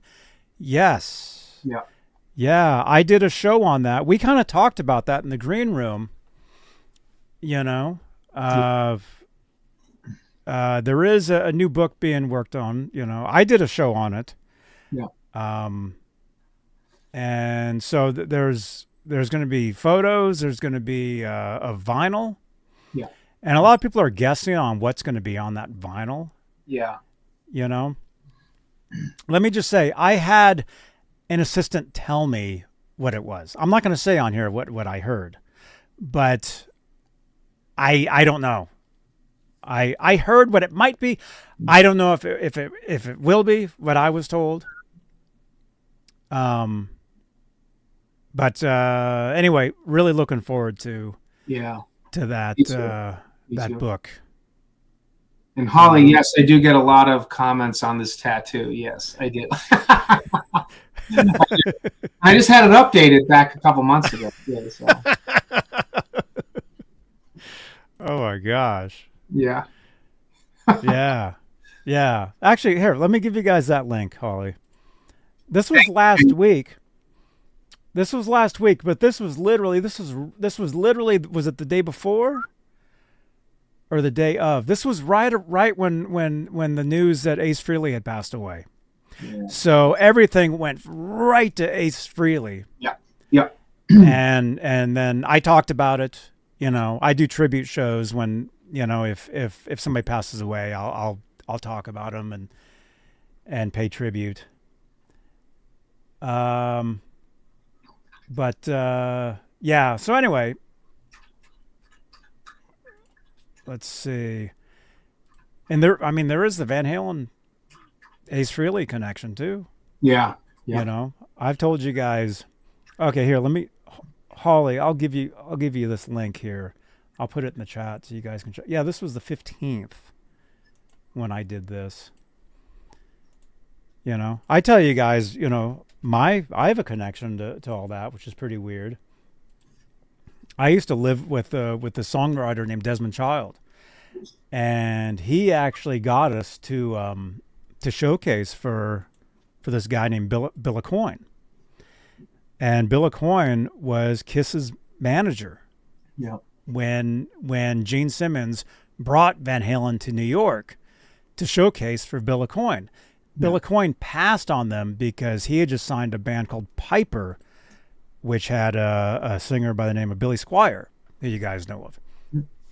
Johnny, was that the guy that Eddie said in that interview he ran into years later, and he's like, I never should have passed on you guys. Never should have passed on you guys. Was that him or was it somebody else? You know what I'm talking about? It could have been him. It could have been him. Yeah. Yeah, because it's so weird. So anyway, so there's the link. So there's going to be an official anthology Van Halen book by Genesis Publications. So cool. And there's not really many people talking about it, but it is out there. What's the projected release date, Johnny? Do we know, like an approximate? Or no? No, but I think it's going to be. If you look at their website and look at their other books, it's going to be an excellent quality. Oh yeah. Publication. Yeah. And I don't think it's going to be cheap either. Probably not. Alex puts out some amazing stuff. I mean, he really does. And that's one of Johnny just talked about it. That is one of the best things about being a Van Halen fan. I mean, Edward passed, 5 years ago, and it's been exactly 5 years. 5 years, October 6th. Yeah, the day after my birthday, October 5th. Oh my gosh. Yeah, I remember my friend Chris Hubbard. Oh, that's so cool. My friend Chris Hubbard called me at my job the day after my birthday, October 6th, and said, "Hey, did you hear Eddie passed?" And I was like, "Oh." And we all kind of knew he was sick, and we all kind of somewhat, I guess, expected it, but you never expect it. But anyways, being a Van Halen fan 5 years later, I mean, we're so lucky. We got Michael Anthony and Sammy Hagar out doing what they're doing, and I got to see my wife and I got to go see them last year, and it was just amazing. Sammy just released a new live show. Wolfgang is just crushing it. He's releasing a new album. We got some singles. Friday. The book, Friday. Alex did the book, and now he did interviews, and now this. I'm telling you, there's just so much stuff. As a Van Halen fan, as Eddie used to say, fasten your seatbelt because it's coming. It's coming. It's just taking some time, but as a fan, we still have. It's just so much fun. So hang in there. There's good stuff coming, and this book is just an example of that. Yeah, and there's rumors out there of stuff. Yeah. I don't spread rumors, so I won't talk about something unless it's definitely happening. So, but as far as the Alex Van Halen book, it is on their website. Like you can go to it. It is there. Like you can see it there. Yeah. So there is no official. Well, I mean, it's on their site, but it's not like it's not everywhere. But like I said, I talked about it, but literally the next day, Ace Frehley passed away, or the news, and so that was everywhere, and debunks everything. Yeah, and that's really. I mean, it's just showing you like our Ace Frehley. I mean, he was the original guitar hero. A lot of players from that generation, I say that generation, little older than us. Yeah. Ace Frehley was their main guy. He's the one that got them into it, and then they graduated from Ace Frehley to Eddie Van Halen. Yeah. And then from there, right? Yeah. James, thank you very much for the compliment. I appreciate that earlier. James said something really sweet, so thank you. Oh, right on. Yes. Hey, Billy Ray. What's up, dudes? Peggy, where's Ron? I don't know. He texted a little while ago. Oh yeah, Johnny, tell Ron I said hi. I hope he's doing well. I watch your guys' show, and it's always great. He's just got some awesome stuff. Cool. Yeah.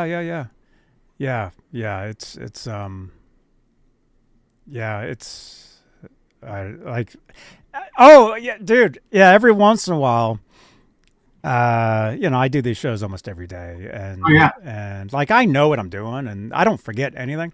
Right. But every once in a while, I mean, it's kind of like, let me show a quick clip. It's kind of like this. This kind of happens, like right here. Hey, this is Billy Sheehan. You're watching Johnny Beane TV. Okay, ready? Ready. Hola, amigos. This is your bass player, Billy Sheehan. You're watching me right here on my dear friend, John. It went away. Oh, no. Johnny.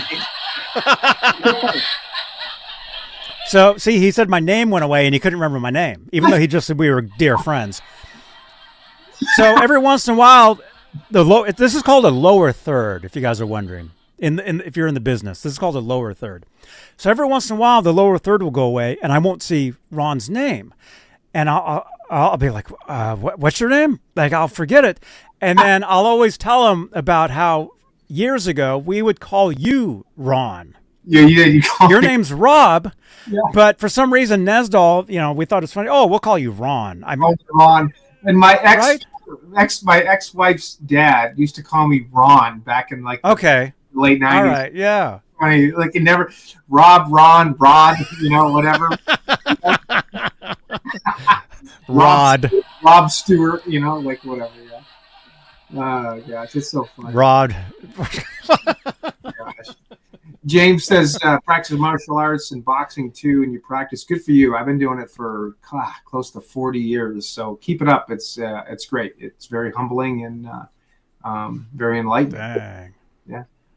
Yeah. Yeah. You got to, if you can, you got to keep in shape.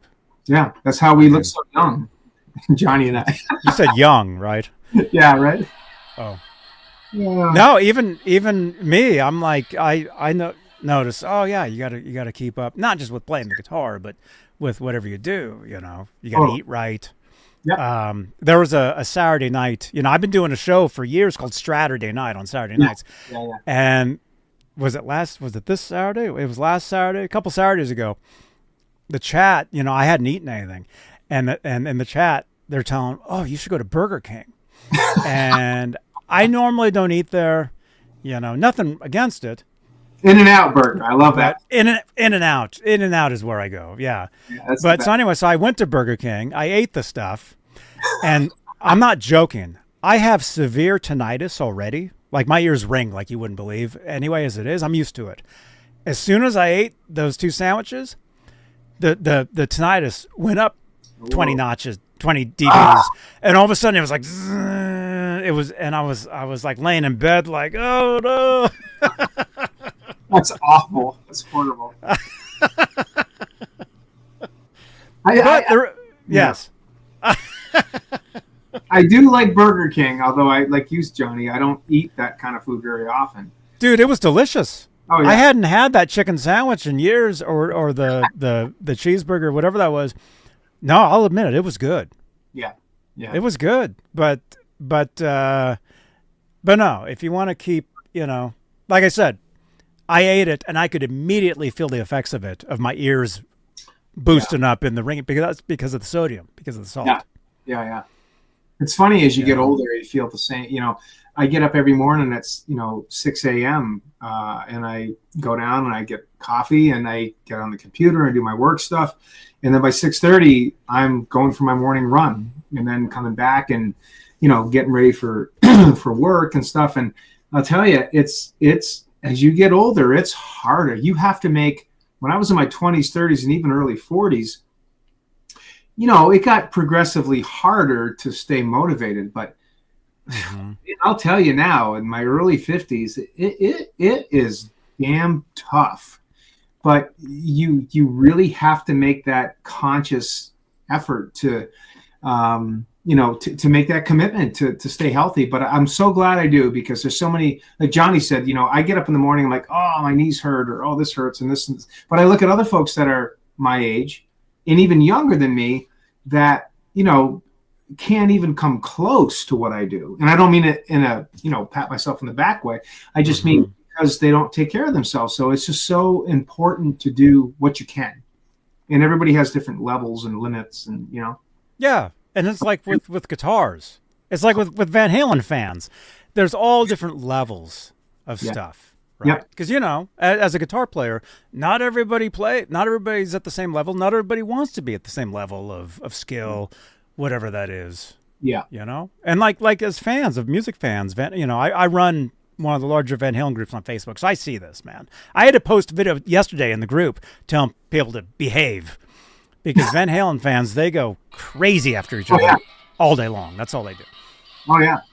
So, but anyway, just as fans. Oh wait, I don't want you guys to see. I'm actually Superman. Hang on. Oh, there we go. Okay.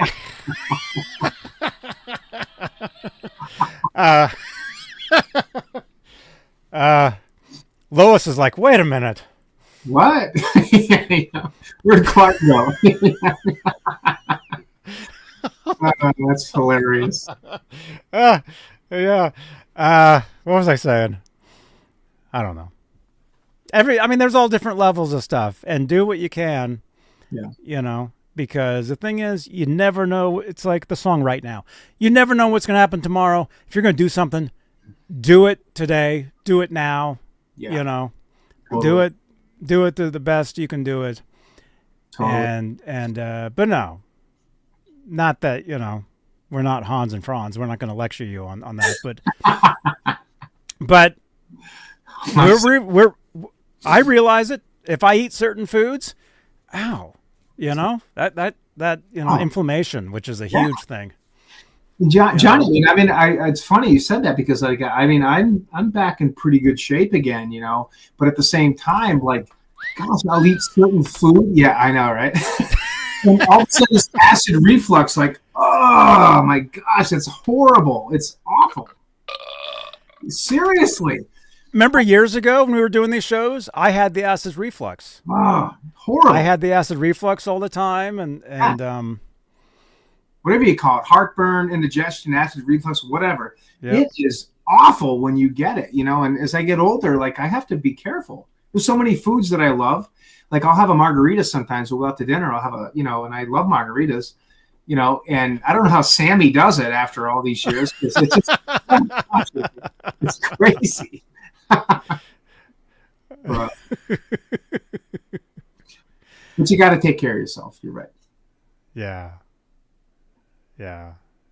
Take care of yourself, and you know, be nice. Be nice to people. Yeah. You know, we're all going through the same things. That's the thing too, is you never know what somebody's going through. You know, so you know, if you know, I like to give people, you know, on Facebook, on the internet, and especially doing this type of stuff, you get a lot of 5150s coming after you all the time, and I'm like, well, you know, this person, maybe they think they know me because they watch me on here every day. I don't know them, and if they say something weird, you know, whatever. I don't take anything personally. No, you can't. You can't. You can't. You know, not when you're in that business. Because there's always people out there to try to, you know, cut you down. And you can't take it personally. You just have to get past it, you know. Mm-hmm. I had a guy, speaking of, you know, we'll be at the NAMM show coming up. One year at NAMM show, some guy saw me and he came up to me and he apologized. He's like, Johnny, I was like mean to you in your chat one time, and I just want to say I'm sorry. And I was like, I'm like, dude, I don't even read the chat. No, just kidding, Holly. I do read the chats. But I'm like, oh, it's cool, man. Take me out to dinner and we'll call it even. I'm like, it's whatever. It's the internet. The internet is a weird place. I mean, you guys know this.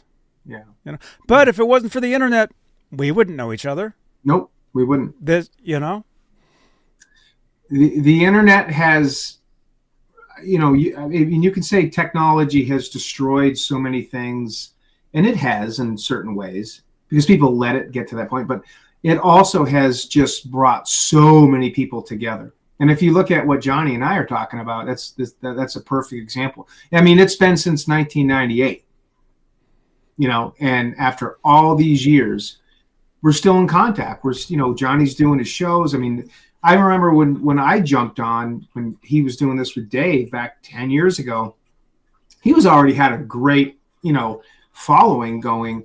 And he was established, but 10 years later, 5 years later, 10 years later, it is just, it's completely exploded. And that is the beauty of the internet, you know, and it's great. It's awesome. And I'm happy for you. You've made, it's awesome. we couldn't make these connections if we didn't have that. No, man. And yeah, and thank you so much. And yeah, like I was saying earlier, man, when we started doing these shows 10 years ago, or being fans growing up 30, 40 years ago, Yeah. never would have imagined a lot of the stuff that we know today, or the stuff that we see or hear, or and that's the cool thing about we're fans. Yeah. We're fans of this stuff, and not just this. Do I listen to Van Halen all day long? No. I mean, I really don't. I mean, I put these shirts on for the show. I actually walk around naked a lot. Not bragging, but yeah. And my OnlyFans is where you guys can see that. But no. As far as music, and I know, Rob, you listen to different. We listen to all different types of music. I have so many hobbies that I do. Van Halen is just one piece to so many things that I love to do. Yeah. Yeah. But that's the thing that's never going to go away, is the love for this band, and the love for Edward Van Halen. Yeah.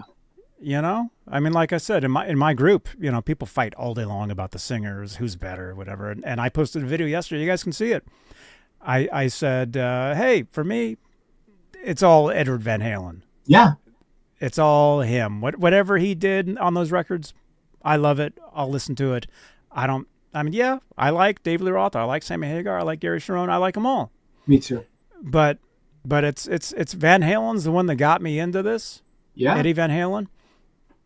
Hell, I even like the Mitch Malloy stuff that made its way out. Mm-hmm. I like every bit. I love the Dave stuff. I love the Sammy stuff. I love the Gary stuff. And like I said, the Mitch Malloy stuff that leaked out on YouTube, it's like, that is super cool too. I can't stop thinking, like, what would that have been like if Mitch had come along? And because I thought he sounded great on Panama and It's the Right Time, and all the stuff that's out there. That's so cool. We love it all. Mm-hmm. And I go through phases too. I'll go. I mean, I don't know about you, Johnny, but I'll go through phases. Like I'm in a Hagar mode for like a couple of months, like 51, OU812, Balance, for Unlawful, whatever, Humans Being, and then all of a sudden, boom, I'm in Women and Children First and Fair Warning. It's like you just get in those phases. And that's what's fun about being a fan. Yeah. For me, I'm sure for both of us, I'm sure. There's so much to choose from there, and we get it. Yeah. If you were into the band in 1978 and that was your favorite band, and all of a sudden, the face of the band leaves, somebody else shows up, and they kept going, maybe it wasn't your thing, but I got into the band when Sammy joined. Yeah, me too. I mean, so for me, 5150, the album is a very special record. 0812, the album is very special. All that stuff's very special. That's my era of the stuff. But I dug back and I bought all the other records, right? So, I was a kid. And when I vaguely, born in 73, when Van Halen 1 came out, I can remember riding in the car to the lake with my parents and Running with the Devil and Ain't Talking About Love and You Really Got Me came on, and Beautiful Girls and in 79. And I'm like, as at the time, I'm like 5-6 years old or whatever. And I'm like, I remember that, but I remember 1984, Panama and Jump. Yeah. Popular Teacher, like, oh, cool. And then all of a sudden, I'm 1986. I'm in 7th grade, I think it was, and 5150 comes out. Boom. There's our anthems. Love Walks In, Dreams. Like you, I'm just like, that is when it really, boom, took off for me. The Hagar. Yeah. That's something that'll never go away. You saw them in the Monsters of Rock, right? In San Francisco. Didn't you see them in OU812? I saw them on the OU812 tour after Monsters. So I saw them during the winter OU812 tour when Private Life opened. in San Francisco, right? Wasn't it Cow Palace or? No, I wasn't living here then. I saw them in Lincoln, Nebraska. Oh, cool. And I still remember that show. Interesting fun fact. In '88, when they were touring with Monsters of Rock tour with Dokken, Metallica, Kingdom Come, Scorpions, and all that, when they did that, and then that finished up. I never was lucky enough to see them back in '88. I knew about them, but I just had never seen them. And then the OU 812 tour came on, and Monsters of Rock, they played Sucker in the Three-Piece. And they went back to OU 812 and 5150. They started playing 5150 again. And it was just kind of cool how they made some minor little changes to the set list, Yeah. But that was a great that was all great stuff. Yeah. Yeah. I remember the 80s so exclusively. I mean, I wasn't playing guitar yet, but I was a Van Halen fan, and the biggest thing for me in the 80s was I loved the show The A-Team. That was my favorite TV show, The A-Team. It was like The A-Team and Van Halen, and I even liked Rod Stewart back in those days. My mom would listen to Rod Stewart, like Young Turks and all those songs, Passion, and it's kind of cool stuff. But yeah. It's funny how this things like snapshots of memories just like hit you, like, oh, I can remember where I was that exact day at 15 or 13 or whatever. That's what music does. Yeah. Music will do that to you. A smell will do that to you. Yes. Like where was I? I was somewhere, this is like a couple weeks ago, and there was a smell of it was some food or something. It totally took me back to freaking years ago. Like I hadn't smelled. It was a certain food somewhere. I forget where I was. Mad Hatter. What's up, dudes? Yeah. I remember about a year ago going into it was an apartment complex with a friend of mine to pick something. I was helping him pick up like a bureau or something. And I walked into this, this apartment complex, like common space to go up the stairs. And boom, it hit me, this smell. It's funny you said that. It reminded me of the apartment. Yeah. The smell of a room or like of my carpet or something in there. Yeah. In 1983. Like it was just this overwhelming. It hit me like a ton of bricks. Whoa, this is like my grandparents' place back in the early 80s. Like it's crazy how that hits you, Yep. It's insane. Like, whoa. It was, and it just I kept thinking about it. Like it takes you back 40 years. Yeah. Literally. Yeah. Burger King, Holly. Was it the smell of Burger King? Maybe it was. Maybe it was. Mad Hatter. Thank you so much, man.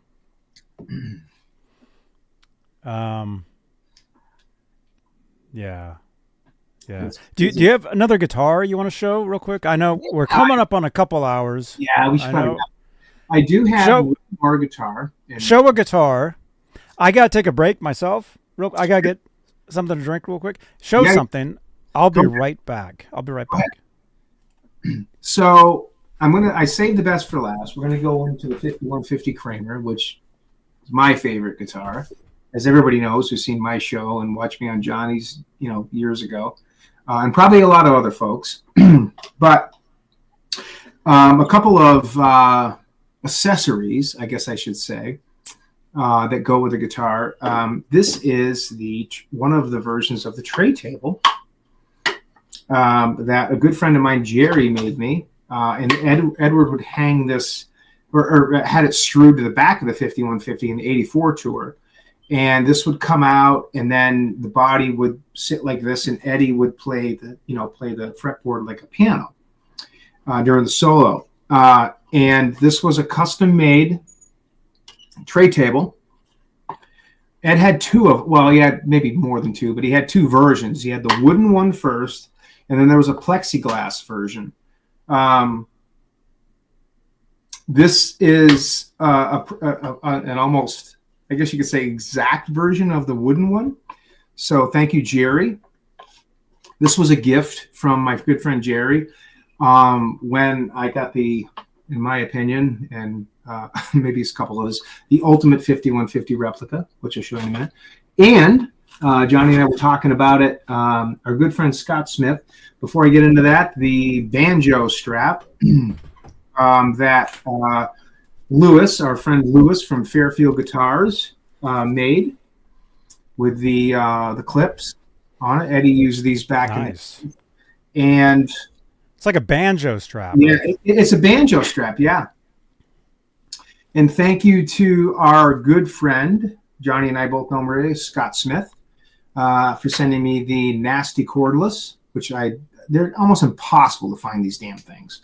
The nasty cordless, which Eddie used back in the 70s and early 80s.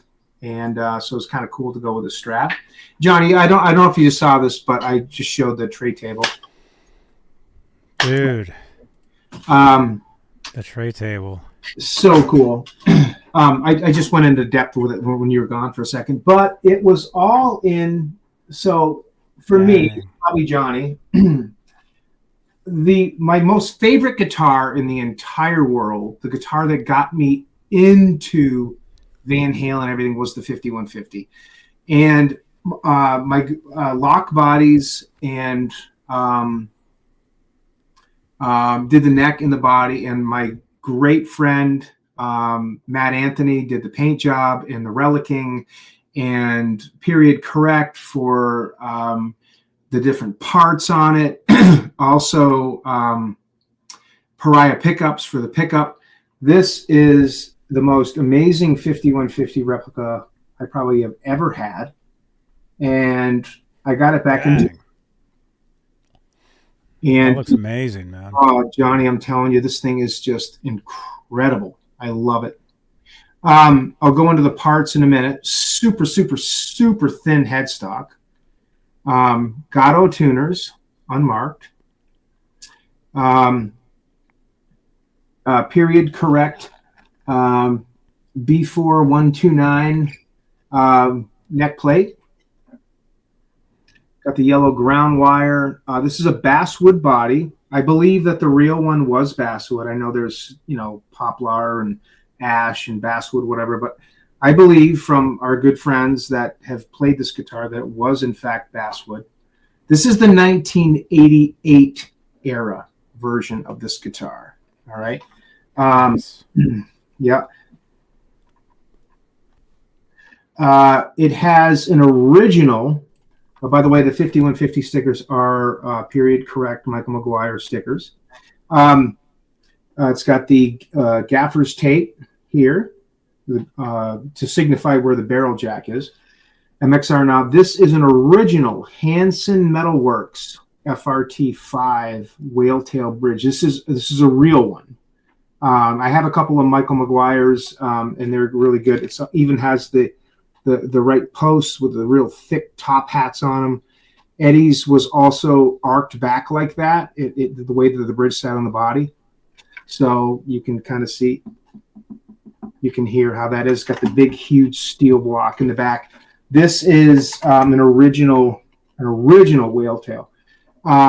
This is a PS86 pickup, which sounds incredible. And of course the relic on the, the fretboard is really, really cool. It's got the prototype nut, the original string retainer, and the original string tree. And this has been a long time coming. I'm just honored to have this particular guitar. And I mean, I have it set up. I have it set up exactly how I would want it, and it just plays amazing. And I was actually just jamming on it the other day. So this is my new 5150. It's even got the big, you can see in the black stripe right there, the big dent that a lot of people miss in their replicas. Maybe dropped something on it. Really cool, yeah. So yeah, this is the 1988 version of the 5150. It's got the dirt and grime which we think there's some different theories on it. We think Eddie at some point spilled like an ashtray or something on it, or when there was water or something, and that's what made it kind of dirty like that. He never wiped it off. He just blew it off, and lo and behold, that's what you end up with. But I mean, this guitar was just, Johnny, this guitar was just taken through the cleaners over the years, right? I mean, this guitar saw so much. That was his main guitar for a lot of years. Yeah. And yeah, it saw a lot of stuff, a lot of shows. Yeah.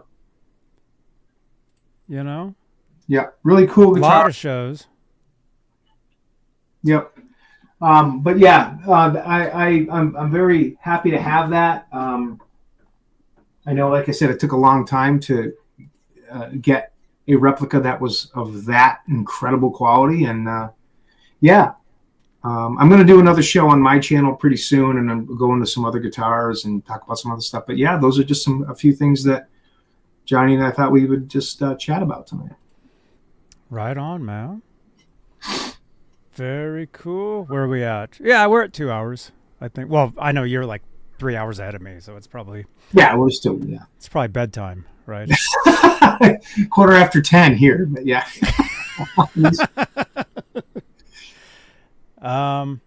Yeah, let me give you guys Rob's channel. Yeah. So if you wanna subscribe to Rob.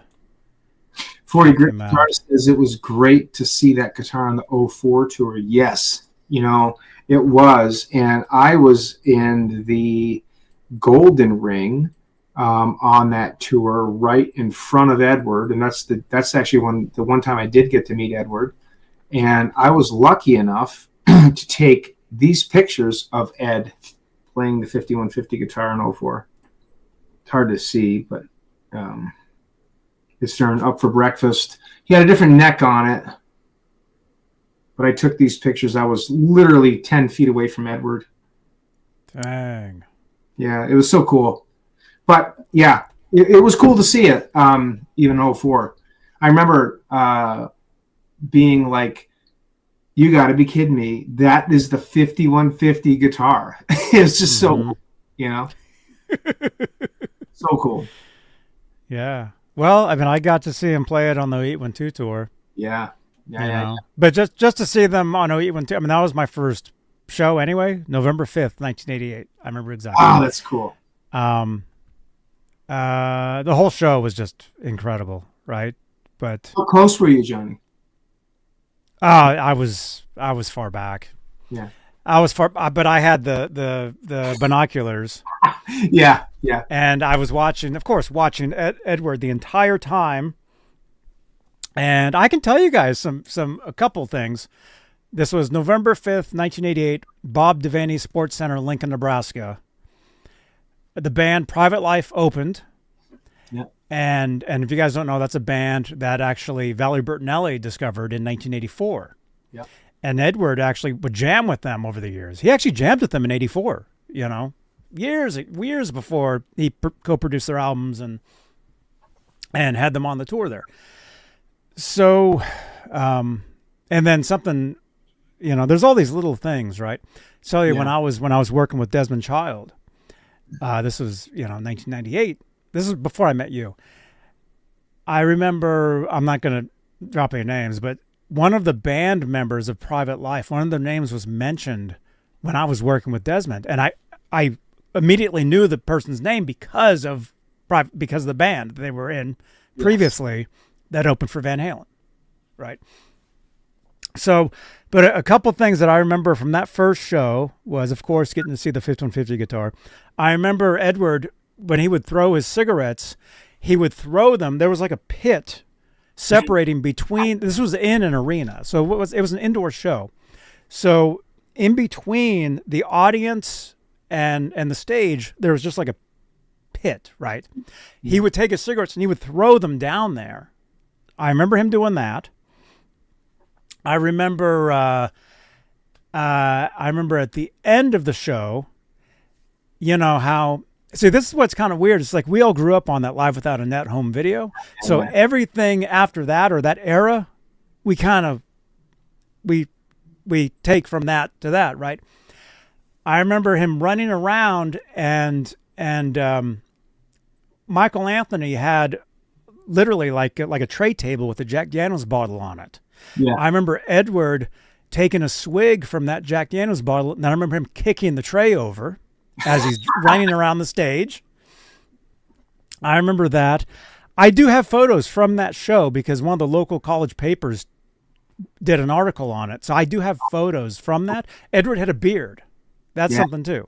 Yeah. 1988, he had a beard. He was wearing 2 different color Converse shoes. He was wearing a light blue shoe and a yellow shoe. Yes. He was wearing jeans. I remember that. And let's see, a couple of other things.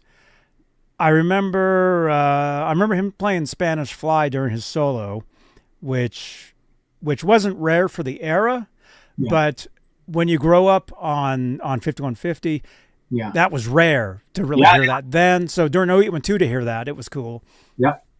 But I do remember at the end of the show, he's either in the middle of the stage or he's all the way on Michael's side. He takes off the 5150 and he tosses it across the stage, and an arm reaches out from the pit and grabs it. And I'm watching this with these, and I'm just like, holy crap. That was amazing. I have a video, I think it's in Montreal, of Edward throwing the guitar to Zeke, and the strap gets caught, and it goes bonk. Yep. I have that video on my phone of him. I think that's Canada. That's Canada 86. I actually have it. You want me to show it? It's right here. You want me to show No. It? Yeah. Because of copyright. No. But Edward, I know the clip though. Yeah. Strap gets caught and it stops and it goes bang. And Edward's like, oh, like that. So funny. Isn't that crazy though? Yeah. And you wonder why the headstock broke years later. I mean, it's amazing it didn't break before that, you know? See, you guys, all these things that are kind of good stuff. Kind of weird, but yeah, man. Well, cool. All right, we can wrap it up, man. We're at a couple hours. Yeah, that's cool. So you guys make sure to follow Rob. I mean, don't literally follow him around town, but I mean, you can, but he's. You stalk me. That's okay. Yeah. You know. youtube.com/5150rob is your username according to this. So that'll get you there. Follow him, and we'll do a show. I'll jump on with you at some point. Yeah, Johnny, I want to have you on my show. I want to have you on my show. We got to go over some stuff. It'd be fun. I've never had you on my show, and I want to do that. Cool. But I missed a billion times. But yeah. 40 Grit guitars. You're right. The original 5150 is back on the 5150. Yes. Yep. Let me see. Yeah. Let me show just a clip. Okay. I know we did this last time, and we kind of joke around. Let me show you guys how far we've gone. Yes. When the hell was that? What year would that have been when you were first on? 10 years ago, 2015. 2015. I probably have your name on there. Or not. Dudes, I'm not bragging, but I'm one of the OGs on YouTube. Yeah. I have 19 years of content here. Yeah, it's crazy. So, I asked Johnny for a video of a particular video back in 15. Can you send me this video of us? I mean, I could have found it on his channel, but he just would take it. He's like, boom, here it is. I'm like, whoa, that's the one. Oh, there's so much stuff here. Okay. Oh yeah, here we go. Here we go. Okay, this was the first time you were here. I found it. I think I just. Let me download it real quick. We'll just show a quick clip. The video is actually called "Talking to Rob Johnson" about his Van Halen guitars. Okay, says January. This may not be the first time. This is January 10th, 2016. Okay, yeah. Is what this says. Yeah, it was actually, you're right, Johnny. It was the end of 15 into January, because we were in Chicago in 16 when we had that conversation. Yep. Oh my gosh. Look at this. Look at this, you guys. Okay, so this is January. What did I say? January? This is 2016. It's almost. This shows you how far we've gone as far as doing these shows. All right, we'll just show a clip. Check this out. This is crazy. Going live. This hangout is live on air. Hey, this is Johnny Beane doing another Google Plus chat guitar chat talk today. I got David Nesdahl. I got Jeremy Hefner, otherwise known as Hef, and Rob Johnson, who has some pretty cool guitars. So hey, how are you guys doing today? Awesome. What's up? Nesdahl's got his foot on. Hey, it's playoff season. Football's on Sunday. You know, hey, it is what it is. Cool. So hey, I'll let you guys talk a little bit. I'm gonna start posting links to this to some pages. Okay, sounds So good. I'll be back. You got it. Rob, play that beautiful guitar of yours. Let's hear it. Yeah. all right. I will just let me introduce it a little bit here. This is one of my Van Halen guitars, probably one of my most prized possessions. I've had this guitar for approximately 15 years. It is a 1985 Steinberger GL2T trans-strum guitar. It's exactly like the one that Eddie played back in the 5150 tour and the OU812 tour. Interesting story about this guitar. Back in I'm on the chat. no, I'm sorry, 1998 and 1999, I think. 1999, I was looking for one, and I was surfing eBay one night. Anyway. So So this wasn't the first time you were here, but this may be the second time. It was one of the first times. Maybe, I don't know. Yeah. I can go back on here and find so many different. Remember when I had the broken headphones? Yes, yeah. Let's show a little bit of that really quick. Remember Nesdahl had the hood on all the time? Yeah. Half. Yeah. Rest in peace, Nesdahl, man. Oh yeah. Yeah, Hef, Jeremy, he'll message me from time to time. Where the heck was Nesdahl? He wasn't home. That's not his house. He was at a restaurant or something. He always ate the worst food too. You know? I know. I love the guy to death. Yeah, he's one of our best friends, but yeah. Yeah. Nice ceiling. Yeah, see? Yeah. Things, we've progressed a little bit since then, our rooms are a little nicer. Just a bit, yeah. Microphone's a little bigger. Yeah. Let's see. Well, let me show you guys another clip here of something. Yeah, rest in peace, Nesdahl, man. That's something actually, dude, just imagine when we started doing this stuff 10 years ago, had no clue, like today, like just imagine Nesdahl, he wouldn't believe the stuff that hang on, the video just started playing, hang on. There we go. Like his mind would if he could have seen this 5150 replica, he would have blown his mind. Yeah. We were always, Johnny, me, and Dave, and others, we were always going for the ultimate replica. That would have blown his mind if he could have seen that. Yeah. No, he wouldn't have believed a lot of the stuff that we've learned since, stuff that we've seen, people that we know. I mean, all that stuff. Yeah. It's crazy. Okay, here's another clip. I don't know what this is. Talking to Dave Nesdahl and Rob Johnson about their homemade Eddie Van Halen guitars. That's what this says. Yeah, I don't know. I don't know what this is. This is where I have the broken headphones. My headphones are busted up. There, that looks like you. This hangout is live on air. Hey, this is Johnny Beane. I'm wearing headphones over headphones here. This is a live Google Plus chat.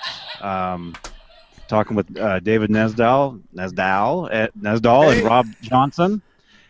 and Teddy, of course. Teddy is back. Hey. Oh yeah, I remember Teddy. The reaction was so strong to Teddy's last appearance, we had to bring him back. so he's here, and his mic is louder now. So Awesome. So more. What is that? Okay, so I'm gonna share some links because people actually want to watch this. You guys go ahead, talk about See that's what I had to do back in the day. Okay. Yeah. All right. What's happening, guys? Back in the day, okay. So just to let you guys know, when we first started doing these live videos, these live shows, there was no live chat at the time. Like we see you guys in the chat watching this, that didn't exist. So what would happen was anytime you went live, the way you got comments was actually through comments. You could drop comments on a live video back then.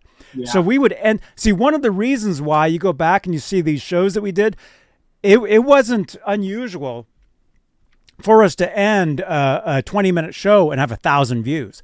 It wasn't unusual back then because all the comments that were left in real time below is what boosted all that up. That's the way YouTube worked back then.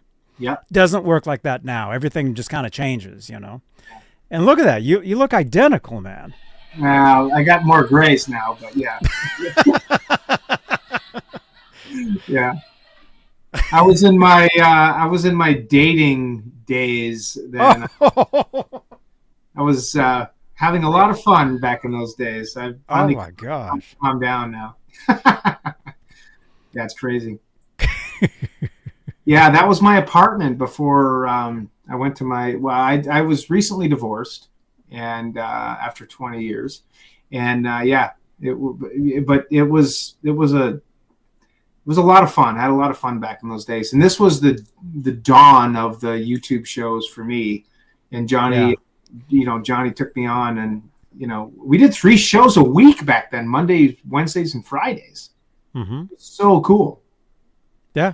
Yeah, and there's Dave's Hot for Teacher guitar there. Yeah. That's his wall of guitars. Let's see if we can see his background. Oh, Eric. Yeah, Eric's broadband. Yeah. Haven't seen him for years. Okay, this is Jeremy's? No, that's mine. That's my. That's your stuff? Yeah. All those guitars have been upgraded since then too. Yeah, it's crazy. Yeah. Teddy. Haven't seen Teddy for years either. I saw Teddy a few years ago at the EVH Con. Cool. Teddy was always had some really good information, mostly on the Kramer guitars. Yeah. Teddy was a cool guy. Yeah. Yeah. So see, you guys, there's been a lot of people on these shows over the years. I mean, we can't even. It's just it's pretty wild. But you interviewed Greg Renoff that one time, or maybe more than one. But I remember we were on that show too. He was here a couple times. I had met him at the NAMM show, but then we did a show where you interviewed him. Yep. So there's a show on here where we're talking to Greg. Mm-hmm. Great guy, great person. Yeah. Yeah. Whew. Oh man, time just flies. It's melts. Gosh. Well, maybe in 10 years we'll look back at this show and say, seriously, who knows? Look how old we looked 10 years ago. Yeah. We'll go back 20 years and go, we look exactly the same. Yeah. Who knows? I don't know.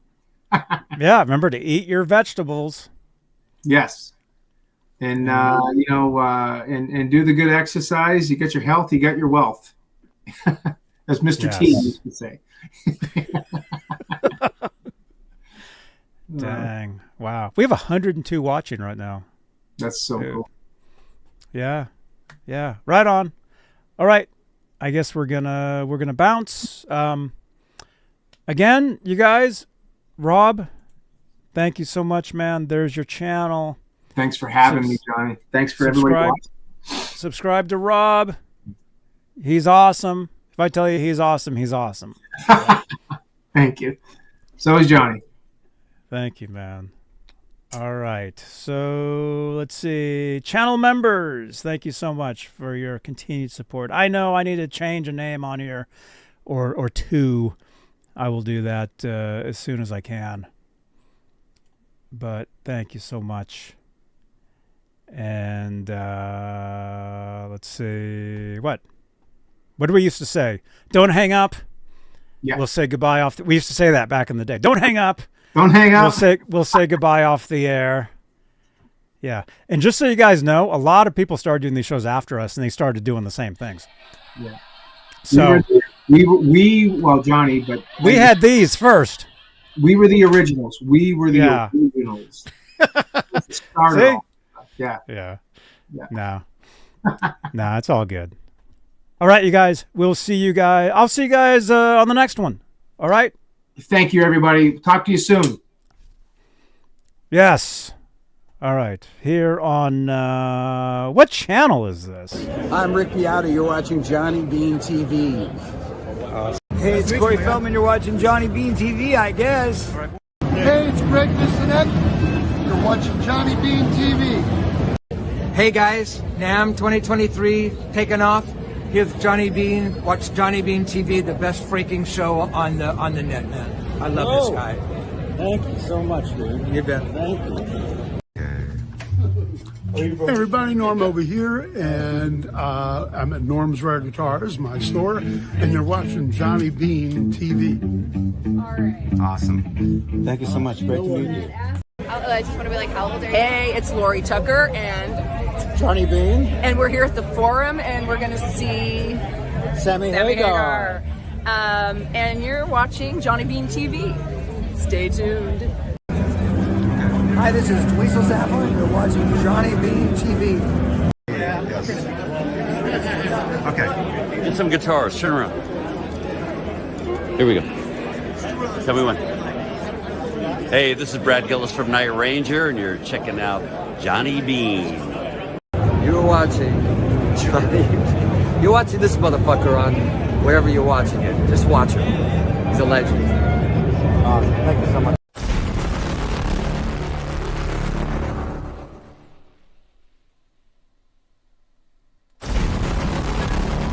Thank you so much, Nuno. Said I'm a legend. You guys, thanks for watching. Click on another video on the screen here on YouTube.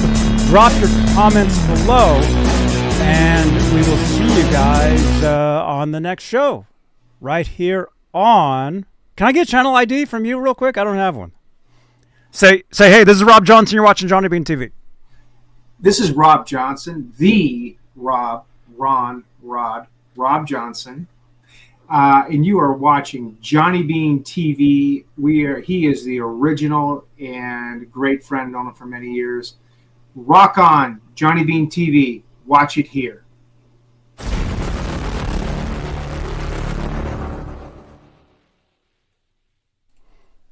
Here's the